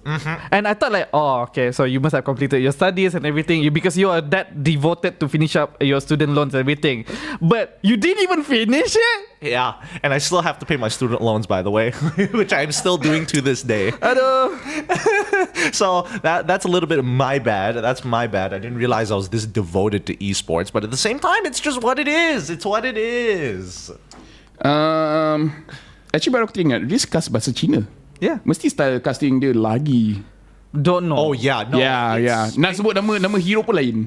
Yeah, based on what Husky says, right? Based on like his workflow, he has an entire like a paper chart, right? That tells you all the hero names in Mandarin, right? And then there's a lot of terms that don't translate as well into Mandarin. So there's like, I can't think of an example off the top of my head here, but I think Husky is the most qualified to tell me. I mean, about when we invite Riz dengan Aski, then they can cerita lah. But roughly what we understand. Yeah. So like, if you want to say like macro play, like if you say a rotation, there to us it makes sense, but to them it sometimes could just mean 90 degrees. You know, it could be something as simple as that. Okay. That you have to like say 2, 4, 5 more syllables to get the point across. Like BM? Yeah, like BM. So it's definitely harder. Yeah. Carmen says I have a tendency not to chase payment. Man, Kalau producers ni cakap, then I guess it's true lah. girl boss, man. Girl boss. Carmen's just like, I'm just that good at my job. You better pay. And then proceeds to forget about it. The money just comes in. Ada orang tanya berapa lama nak belajar nama ulti skill setiap hero. Not that long, no? You can do it realistically, you can do it in, just the heroes and ultimates or all of the skills? I mean, I think heroes like sekali baca dah tahu. Ulti is very easy. The skill I one skill say two is 1 hour. 1 hour? What the fuck? That's not what I was gonna say. Okay. 1 hour is short or long for you? That is hella short. That is like, imagine. No, it's not. No. 1 hour Okay, actually wait. is adequate. You're telling me that No, you guys, I you picked up the game, when you picked up MLBB, in 1 hour, you knew the hero names and their Okay lah. fucking ultimates. Like, no way. I think But this is basically my routine before pre-cast. So usually on the way to casting, I budget like 1 hour travel time. Okay. So during that travel time, I was just sitting, right? I'm not driving. I don't have driving license. So I just open Mobile Legends Bank and then swipe through the heroes list, and like, for example, Mia, then immediately guess the alt name, then click to check. So I'll just scroll through like that for every single hero. So I think it's less than 1 hour. Okay. So finish it. when you first picked up the game, right? There's no way in 1 hour you would learn all the heroes and all the ultimates.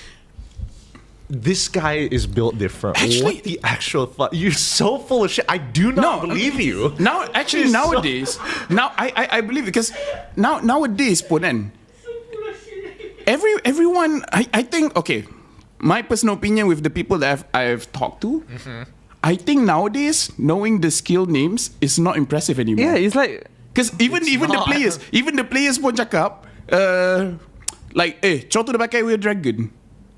And you know, they will say the ulti names and stuff like that. And like bila dengan mic check pun, they will sometimes say the skill names. To the point is like, so it's not just a caster thing. By the way, Carmen ada cakap, but in Chinese, I think representing the Chinese language, words are shorter. You can explain 100 meanings in 4 letters. what? I can do that too. Katakan ada gameplay yang terjadi dekat ML. Okay. Korang nak tahu aku punya feeling towards it. In 4 letters. Alright. Kote.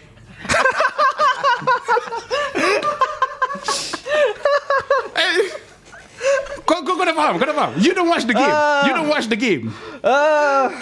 Carmen. 4 letters. In Malay, we can do it also. It could be good, if it could be bad, it could be interesting, it could be sad.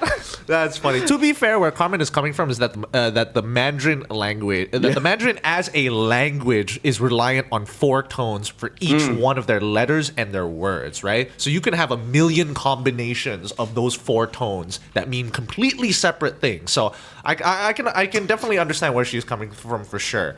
But at the same time, I just look.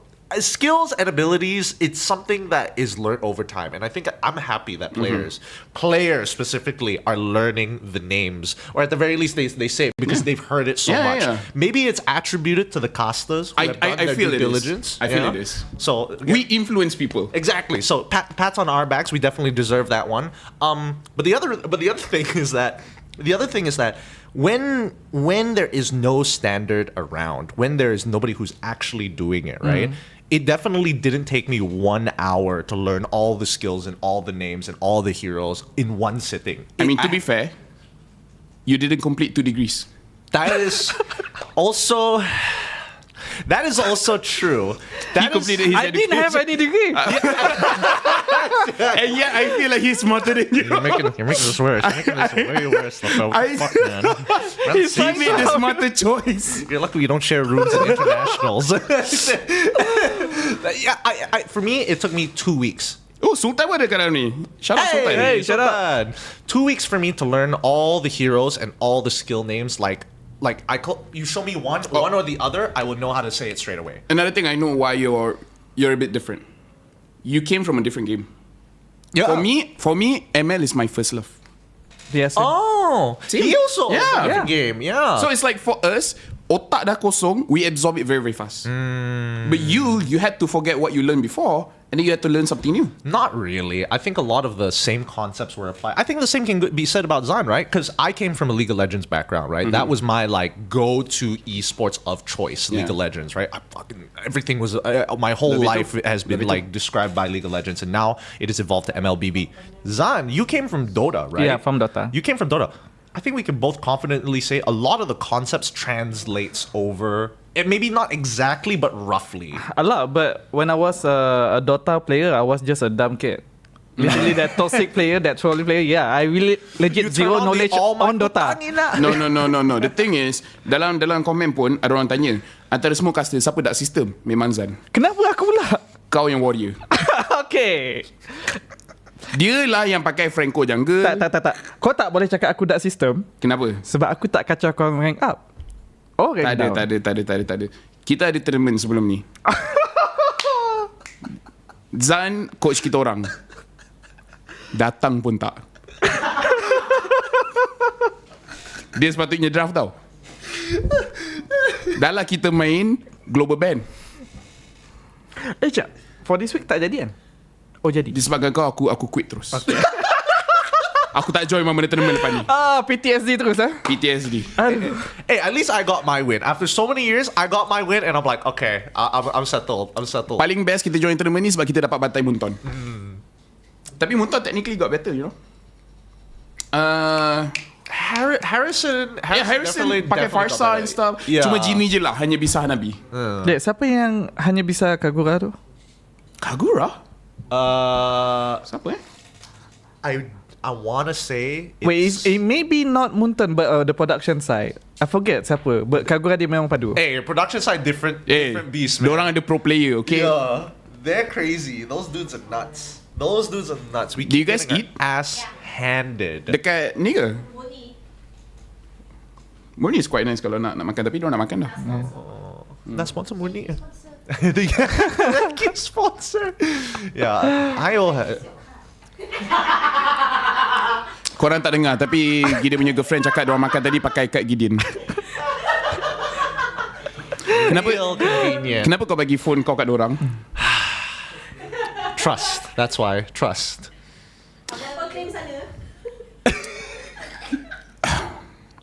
Walaupun kita orang ada masalah duit kadang-kadang, biasanya inilah sebab masalah duitnya.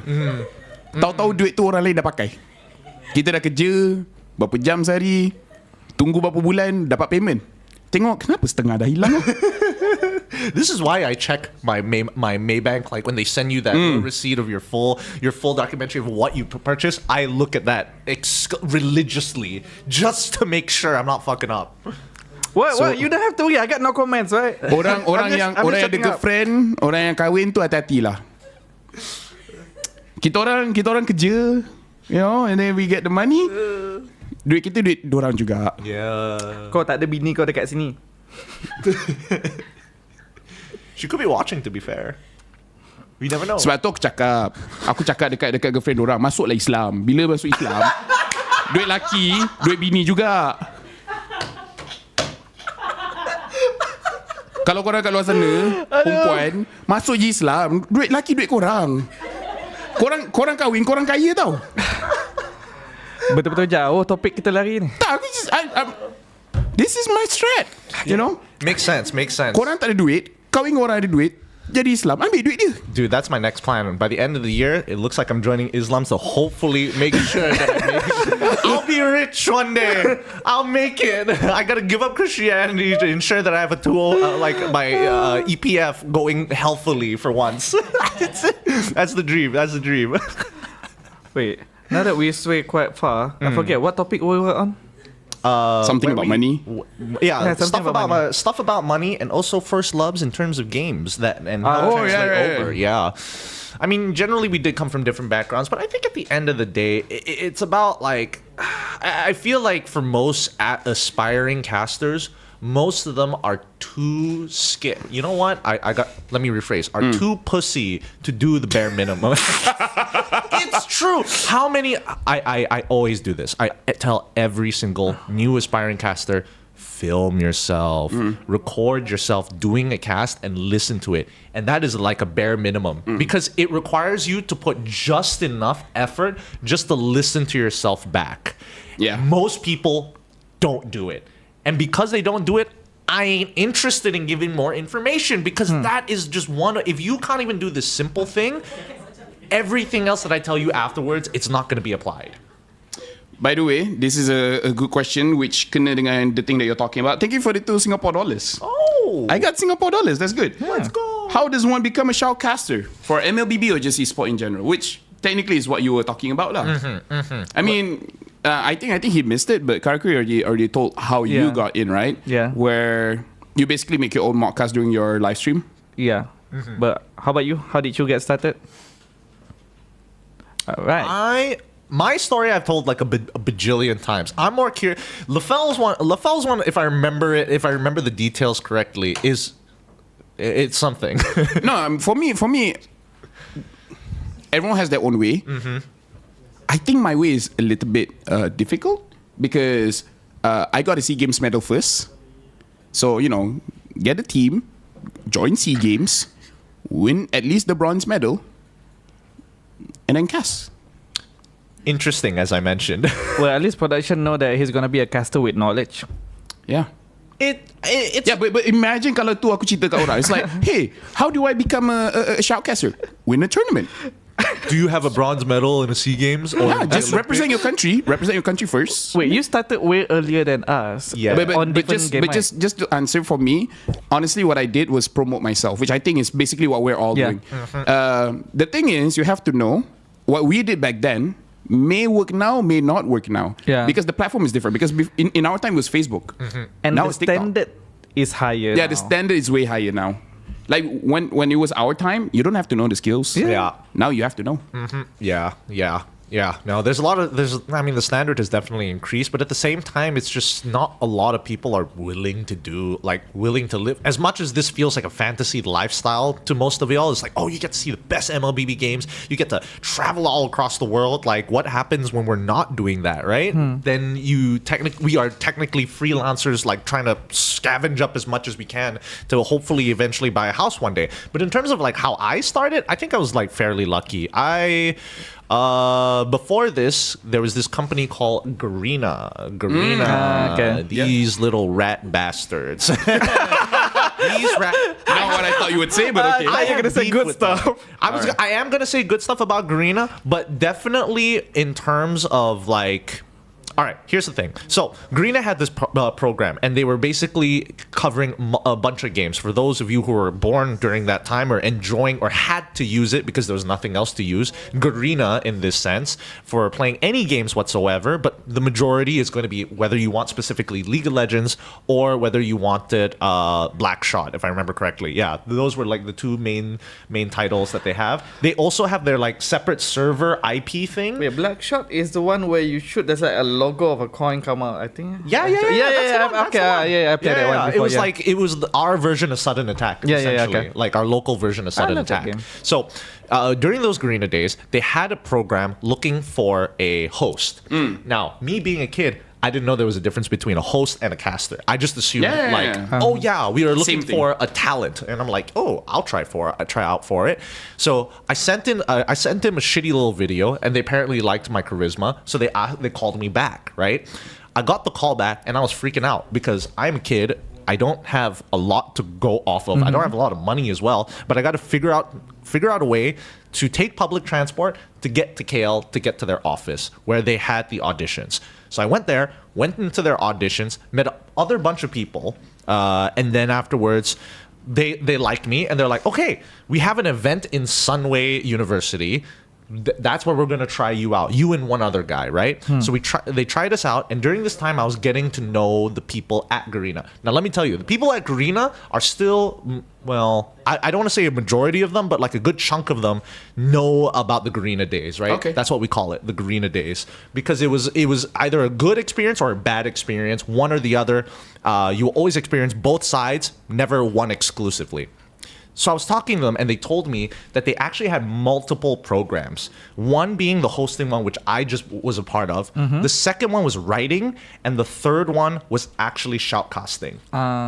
So based off of that information, they told me, hey, maybe if you stick around, you can eventually be a caster. And that's what I wanted to do. So I did. I went through all three of their programs.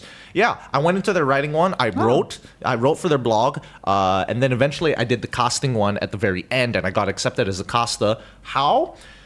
It was supposed to be an 8-week program. Week 2, they were like, hey, we don't have enough casters. You bunch of new casters, we're going to throw you onto the live right now. And that's how I started casting. That's my entire story right there. I mean, I guess in life you will never know when the chance will just appear in front of you. It's not like I had a choice. Yeah, they were but like, do it, and I can't say no. I can't back out of it. When I entered MPL, it's the same thing. In terms of that, during that time, like right now, if you're an MPL caster, you're just casting MPL. During that time, you're casting MPL, you're casting PUBG, you're casting whatever is going on. Yeah. During that time, we don't have enough Malay casters. Yeah. Go do Malay. I do Malay. While I was doing Malay, hey, we don't have enough people to do English. Go do English. And I would say that actually set up for my career right now, where people know I can do Malay and English so that I can diversify. Thank you kepada Bazli Anga bagi RM3. But I think like just to wrap it up, I feel like for you guys that want to try to be casters, number one, go for a game that you have knowledge about. No one likes to hear a caster that has no idea what's going on in the game. I think first of all, go into the game that you actually love. Yeah. Because if you're not gonna love the game, and casting for that game will just become tiring for you if you don't have the passion in that game. Trust me. Yeah. I definitely am a big contender for that. Have you seen me cast Free Fire compared to casting Mobile Legends? Oh, I would suck too. I would suck too. Not only do I suck, I compensate for it a lot by just trying to be... Let me just say, no matter how much we suck, most of the time we're still better than... No. That's the thing. See, that's the thing. Okay. It's not a flex. It is a flex. I swear to God, it is not a flex. We definitely cast at the game, we can still do good. Just saying. Yeah, we compensate because we know the fundamental rules of casting. We might not know all the details of the game itself, but we rely on our co-caster and we help bring the best out of our co-caster. Sometimes. But maybe not. I don't necessarily bring the best out of my co-caster, but I definitely make the person next to me crack up a little bit more than I should. Like, it is my goal to make this guy break character on the desk. Thank you kepada Sol bagi RM6. Dia tanya, hey Sol here, can you guys give any tips for me? First of all, ini Sol MAL ke? Just to make sure, because betul Yeah. Sol ML ke Sol MPL SG? No. MAL. Yeah. Let's see here. Two things I would say to you, which is just two things, tapi it's very technical. Number one, bila you tengah colour, make sure you jangan potong ataupun kacau you punya play-by-play bila dia tengah buat play-by-play. Because something that you guys have to know is that you don't want to step on each other's foot. So ada berapa kali I nampak you punya casting. I can't believe I'm doing this live, but okay, since you dah ni Classes in session. Yeah, classes in session. When you tengah buat play by play, okay, say I tengah buat play by play, and then kalau Kuri dia nak bagi reaction during the play by play, there's a few rules dalam reaction tu yang you kena buat. Number one, it has to be enough. It cannot be too much. Sebagai contoh, katakan aku punya play by play is 6 seconds, and 4 seconds of that 6 seconds kalau Kuri bagi dia punya reaction, that is not good. Sebab dia akan take away too much from the play by play, and the audience tak boleh nak dengar apa play by play tu tengah cakap dan tengah explain. So banyak hype tu kena potong, and that is not good because you want to support your partner. You don't want to steal the show from your partner, because as casters kita kena faham there's a spotlight for every situation. Don't take the spotlight from anyone, because I think you buat the reaction a little bit too much. And sometimes you punya suara lebih kuat daripada you punya co-caster masa you tengah bagi reaction, which I think should be improve on.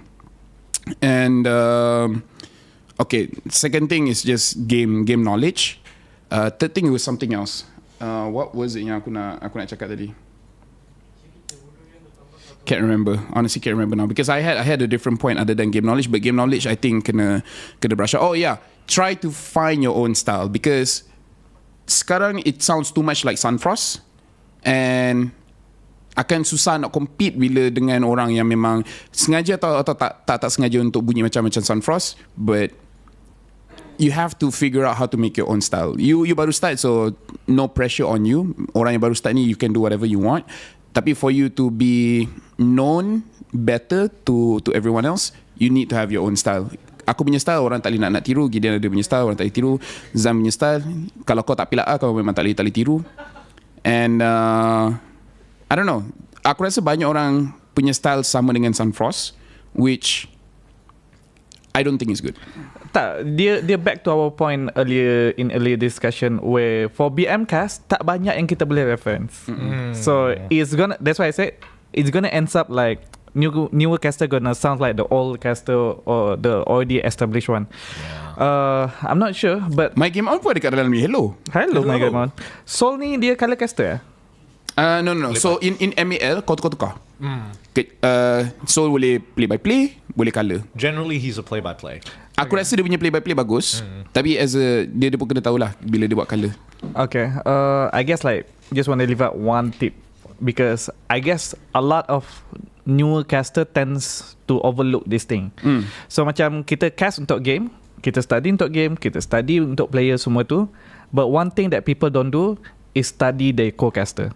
Ya, betul. So which is pastikan kalau dengan partner, pastikan kenal partner dia bila masa dia suka untuk bersinar, or that moment memang moment dia bagi dia, or try to lead up untuk dia lebih shine. And of course kena tahu dia punya style of casting, dia punya tendency in term of joke, apa yang dia suka ataupun tak suka, or senang cerita cari apa yang co-caster suka and tak suka and make sure applies it to your casting. Sebab sama macam kita belajar tentang team, kita belajar tentang meta, kita kena belajar juga tentang co-caster kita. Sebab tu yelah, it's only gonna be, kalau ML dua caster. Dua caster. Yeah, it's only gonna be the two of you, so you better know your partner. Yeah. No, my advice would probably be similar to Zan's. I think most people need to listen to their co-caster. I think a lot of people don't generally do that, right? It's just like one ear in, one ear out. Yeah. Then nothing really goes along. The narrative never moves forward. The momentum of some of these plays doesn't have enough weight to it. Sorry, I'm using a lot of buzz terms that I usually do when I'm teaching or at the very least talking about casting, right? I think for Soul, if anything, right, the one thing that I can impart is if you aren't able to build the relationship to your co-caster, like to be real tight with them, you got to learn non-verbal communication. And non-verbal communication is actually really important in the casting space because, like, for a time like now, we're on camera, right? If I want to communicate with Laphel something, like, I need him to, like, quickly talk in a matter of, like, 3, 2, 1, then easily. One simple tap, he'll know exactly what I need, right? And imagine a game. Imagine a game that was playing right now, and you don't get to see the both of us, right? These non-verbal communication methods are extremely useful to tell your partner, hey, something is going on the map, or I'm running out of breath. I need you to buy me half a second for me to breathe away from the mic. Things like that that really add a new level of polish and makes it look like you and your co-caster are one unit. Because I feel like sometimes the new caster is afraid to do that. They're afraid to give the signal to the caster. But actually, this will really helps the flow of the cast. Yeah. Especially like if you know at the right moment when to pass, when to not. So like don't be afraid to actually like tap or letting your co-caster know what you need. Yeah. Something yang aku akan cakap is like how to separate the good casters from the great casters. Aku dengan Gideon, kita pergi ke international, kita kerja dengan orang yang kita jarang kerja. And yet once on the table, nampak macam we work together every single day. The chemistry tu is bayangkan macam mana kau nak completekan draft tu. Someone has to be the tank, someone has to be the damage dealer, someone has to be the one yang bagi crowd control. So the ability untuk faham how to work with your co-caster is important. Thank you untuk RM50. Zip, kalau salah cakap masa caster kena marah tak? Depends apa yang kita cakap. Yeah. Really depends. My general rule, kalau benda tu kelakar, usually okay. At least untuk aku. Mas pun banyak selamat sebab tu, Sif pun banyak selamat sebab tu. Gi mampus. Sepatutnya time cast tak boleh cakap gi mampus. Aku boleh cakap sebab kakak. Gi mampus. Jujur dalam banyak-banyak partner, casting dengan Laphel paling merisaukan. Kenapa? But I don't get into trouble. No, because usually on the BM desk, I'll be the one to try to save the situation and everything. So like other caster, I know they're not gonna go too far, you know. Takkan nakal sangat. Tapi Laphel ni, you will never know bila dia tiba-tiba nak jadi nakal. And trying to like follow up with that and how to make it continue being funny and not to be overboard is always a challenge. Cabaran, always. By the way, my girl on cakap custom Malaysia kita memang terbaik.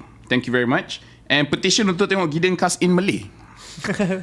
Why does everybody want me to And cast in BM? Kazu cakap, but how about Gideon? Even when he's doing the colour, but with his single moan during the play-by-play, pull the viewer listener to him rather than focusing on the play-by-play casting. Apa ni Gideon? Oh, Why do you moan during? What are you doing cast? during cast? Because I'm hard, dude. I just have raging. My hormones haven't stopped. I don't know. I don't really thought about this actually. Because I give a react. I'm very. Abang Lo ada sekali. Hello. Hey, Abang Lo. I'm very vocal. I would say. I'm vocal with the things that I like a lot. And if I like a play a lot, I'm like, you will moan. It's like I wear my heart on my wrist, right? It's on my face. When I'm having a bad day, you can see it on my face. He's clearly tired, right? And I won't lie to you. It's like, yeah, I am tired. And I think a lot of that kind of translates onto the desk, which is why I'm considered a personality. Because if I'm not feeling it, like, I try to work around it. But if I'm feeling it that day, or worse yet, if a play can evoke emotion, I think that's what viewers tend to want to lean into, right? You want to relate to this. You want to be in the moment of the play, you know? I think that I relate a lot to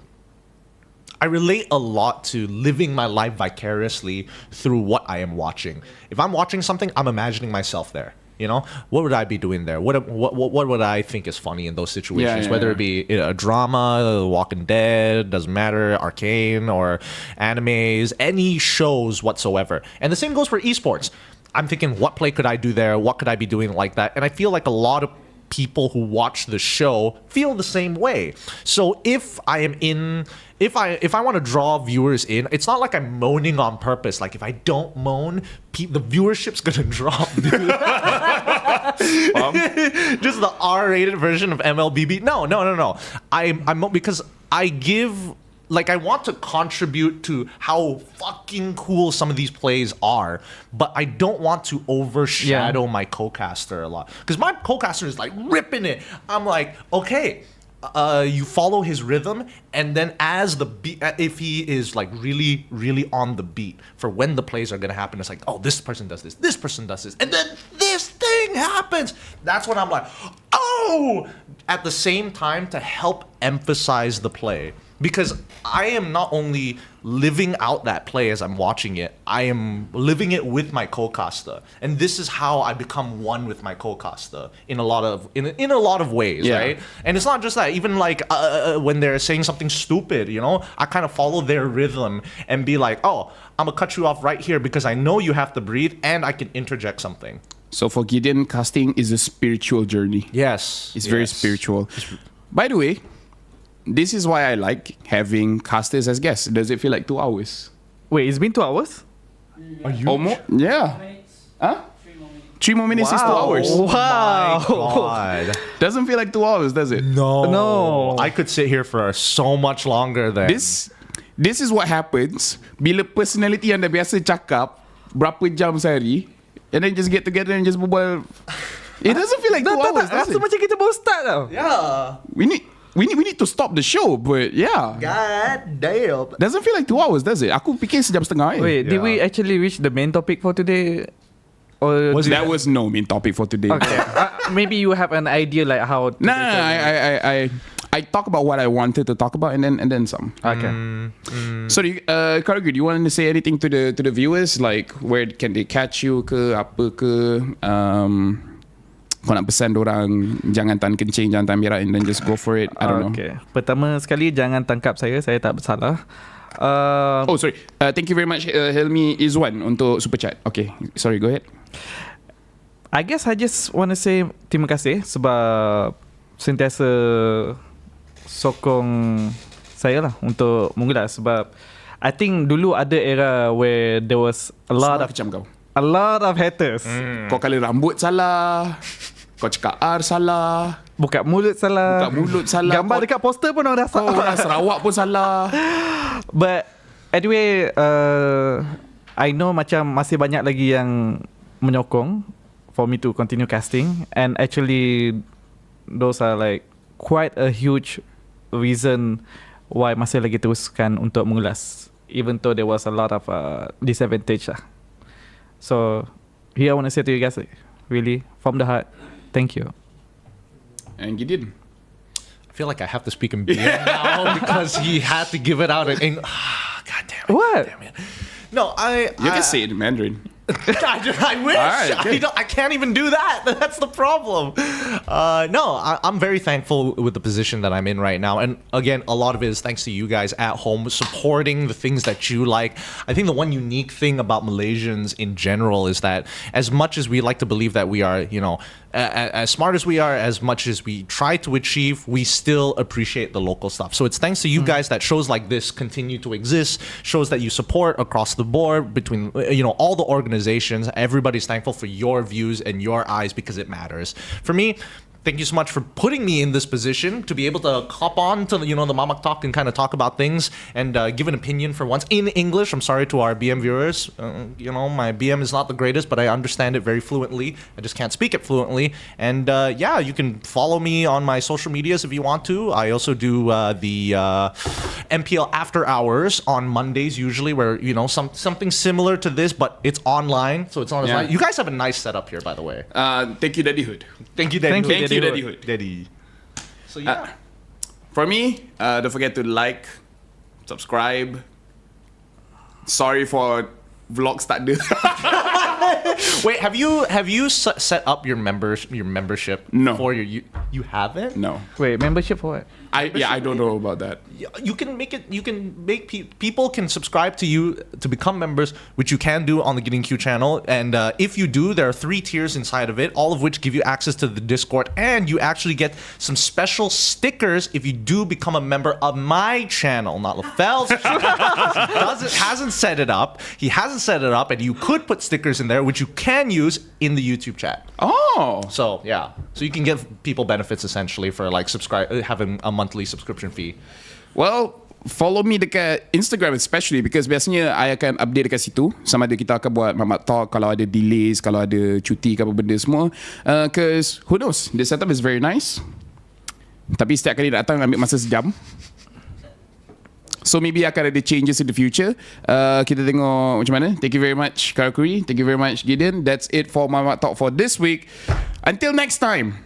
Tak tahu next week ada ke tak, but we'll see you. Bye-bye.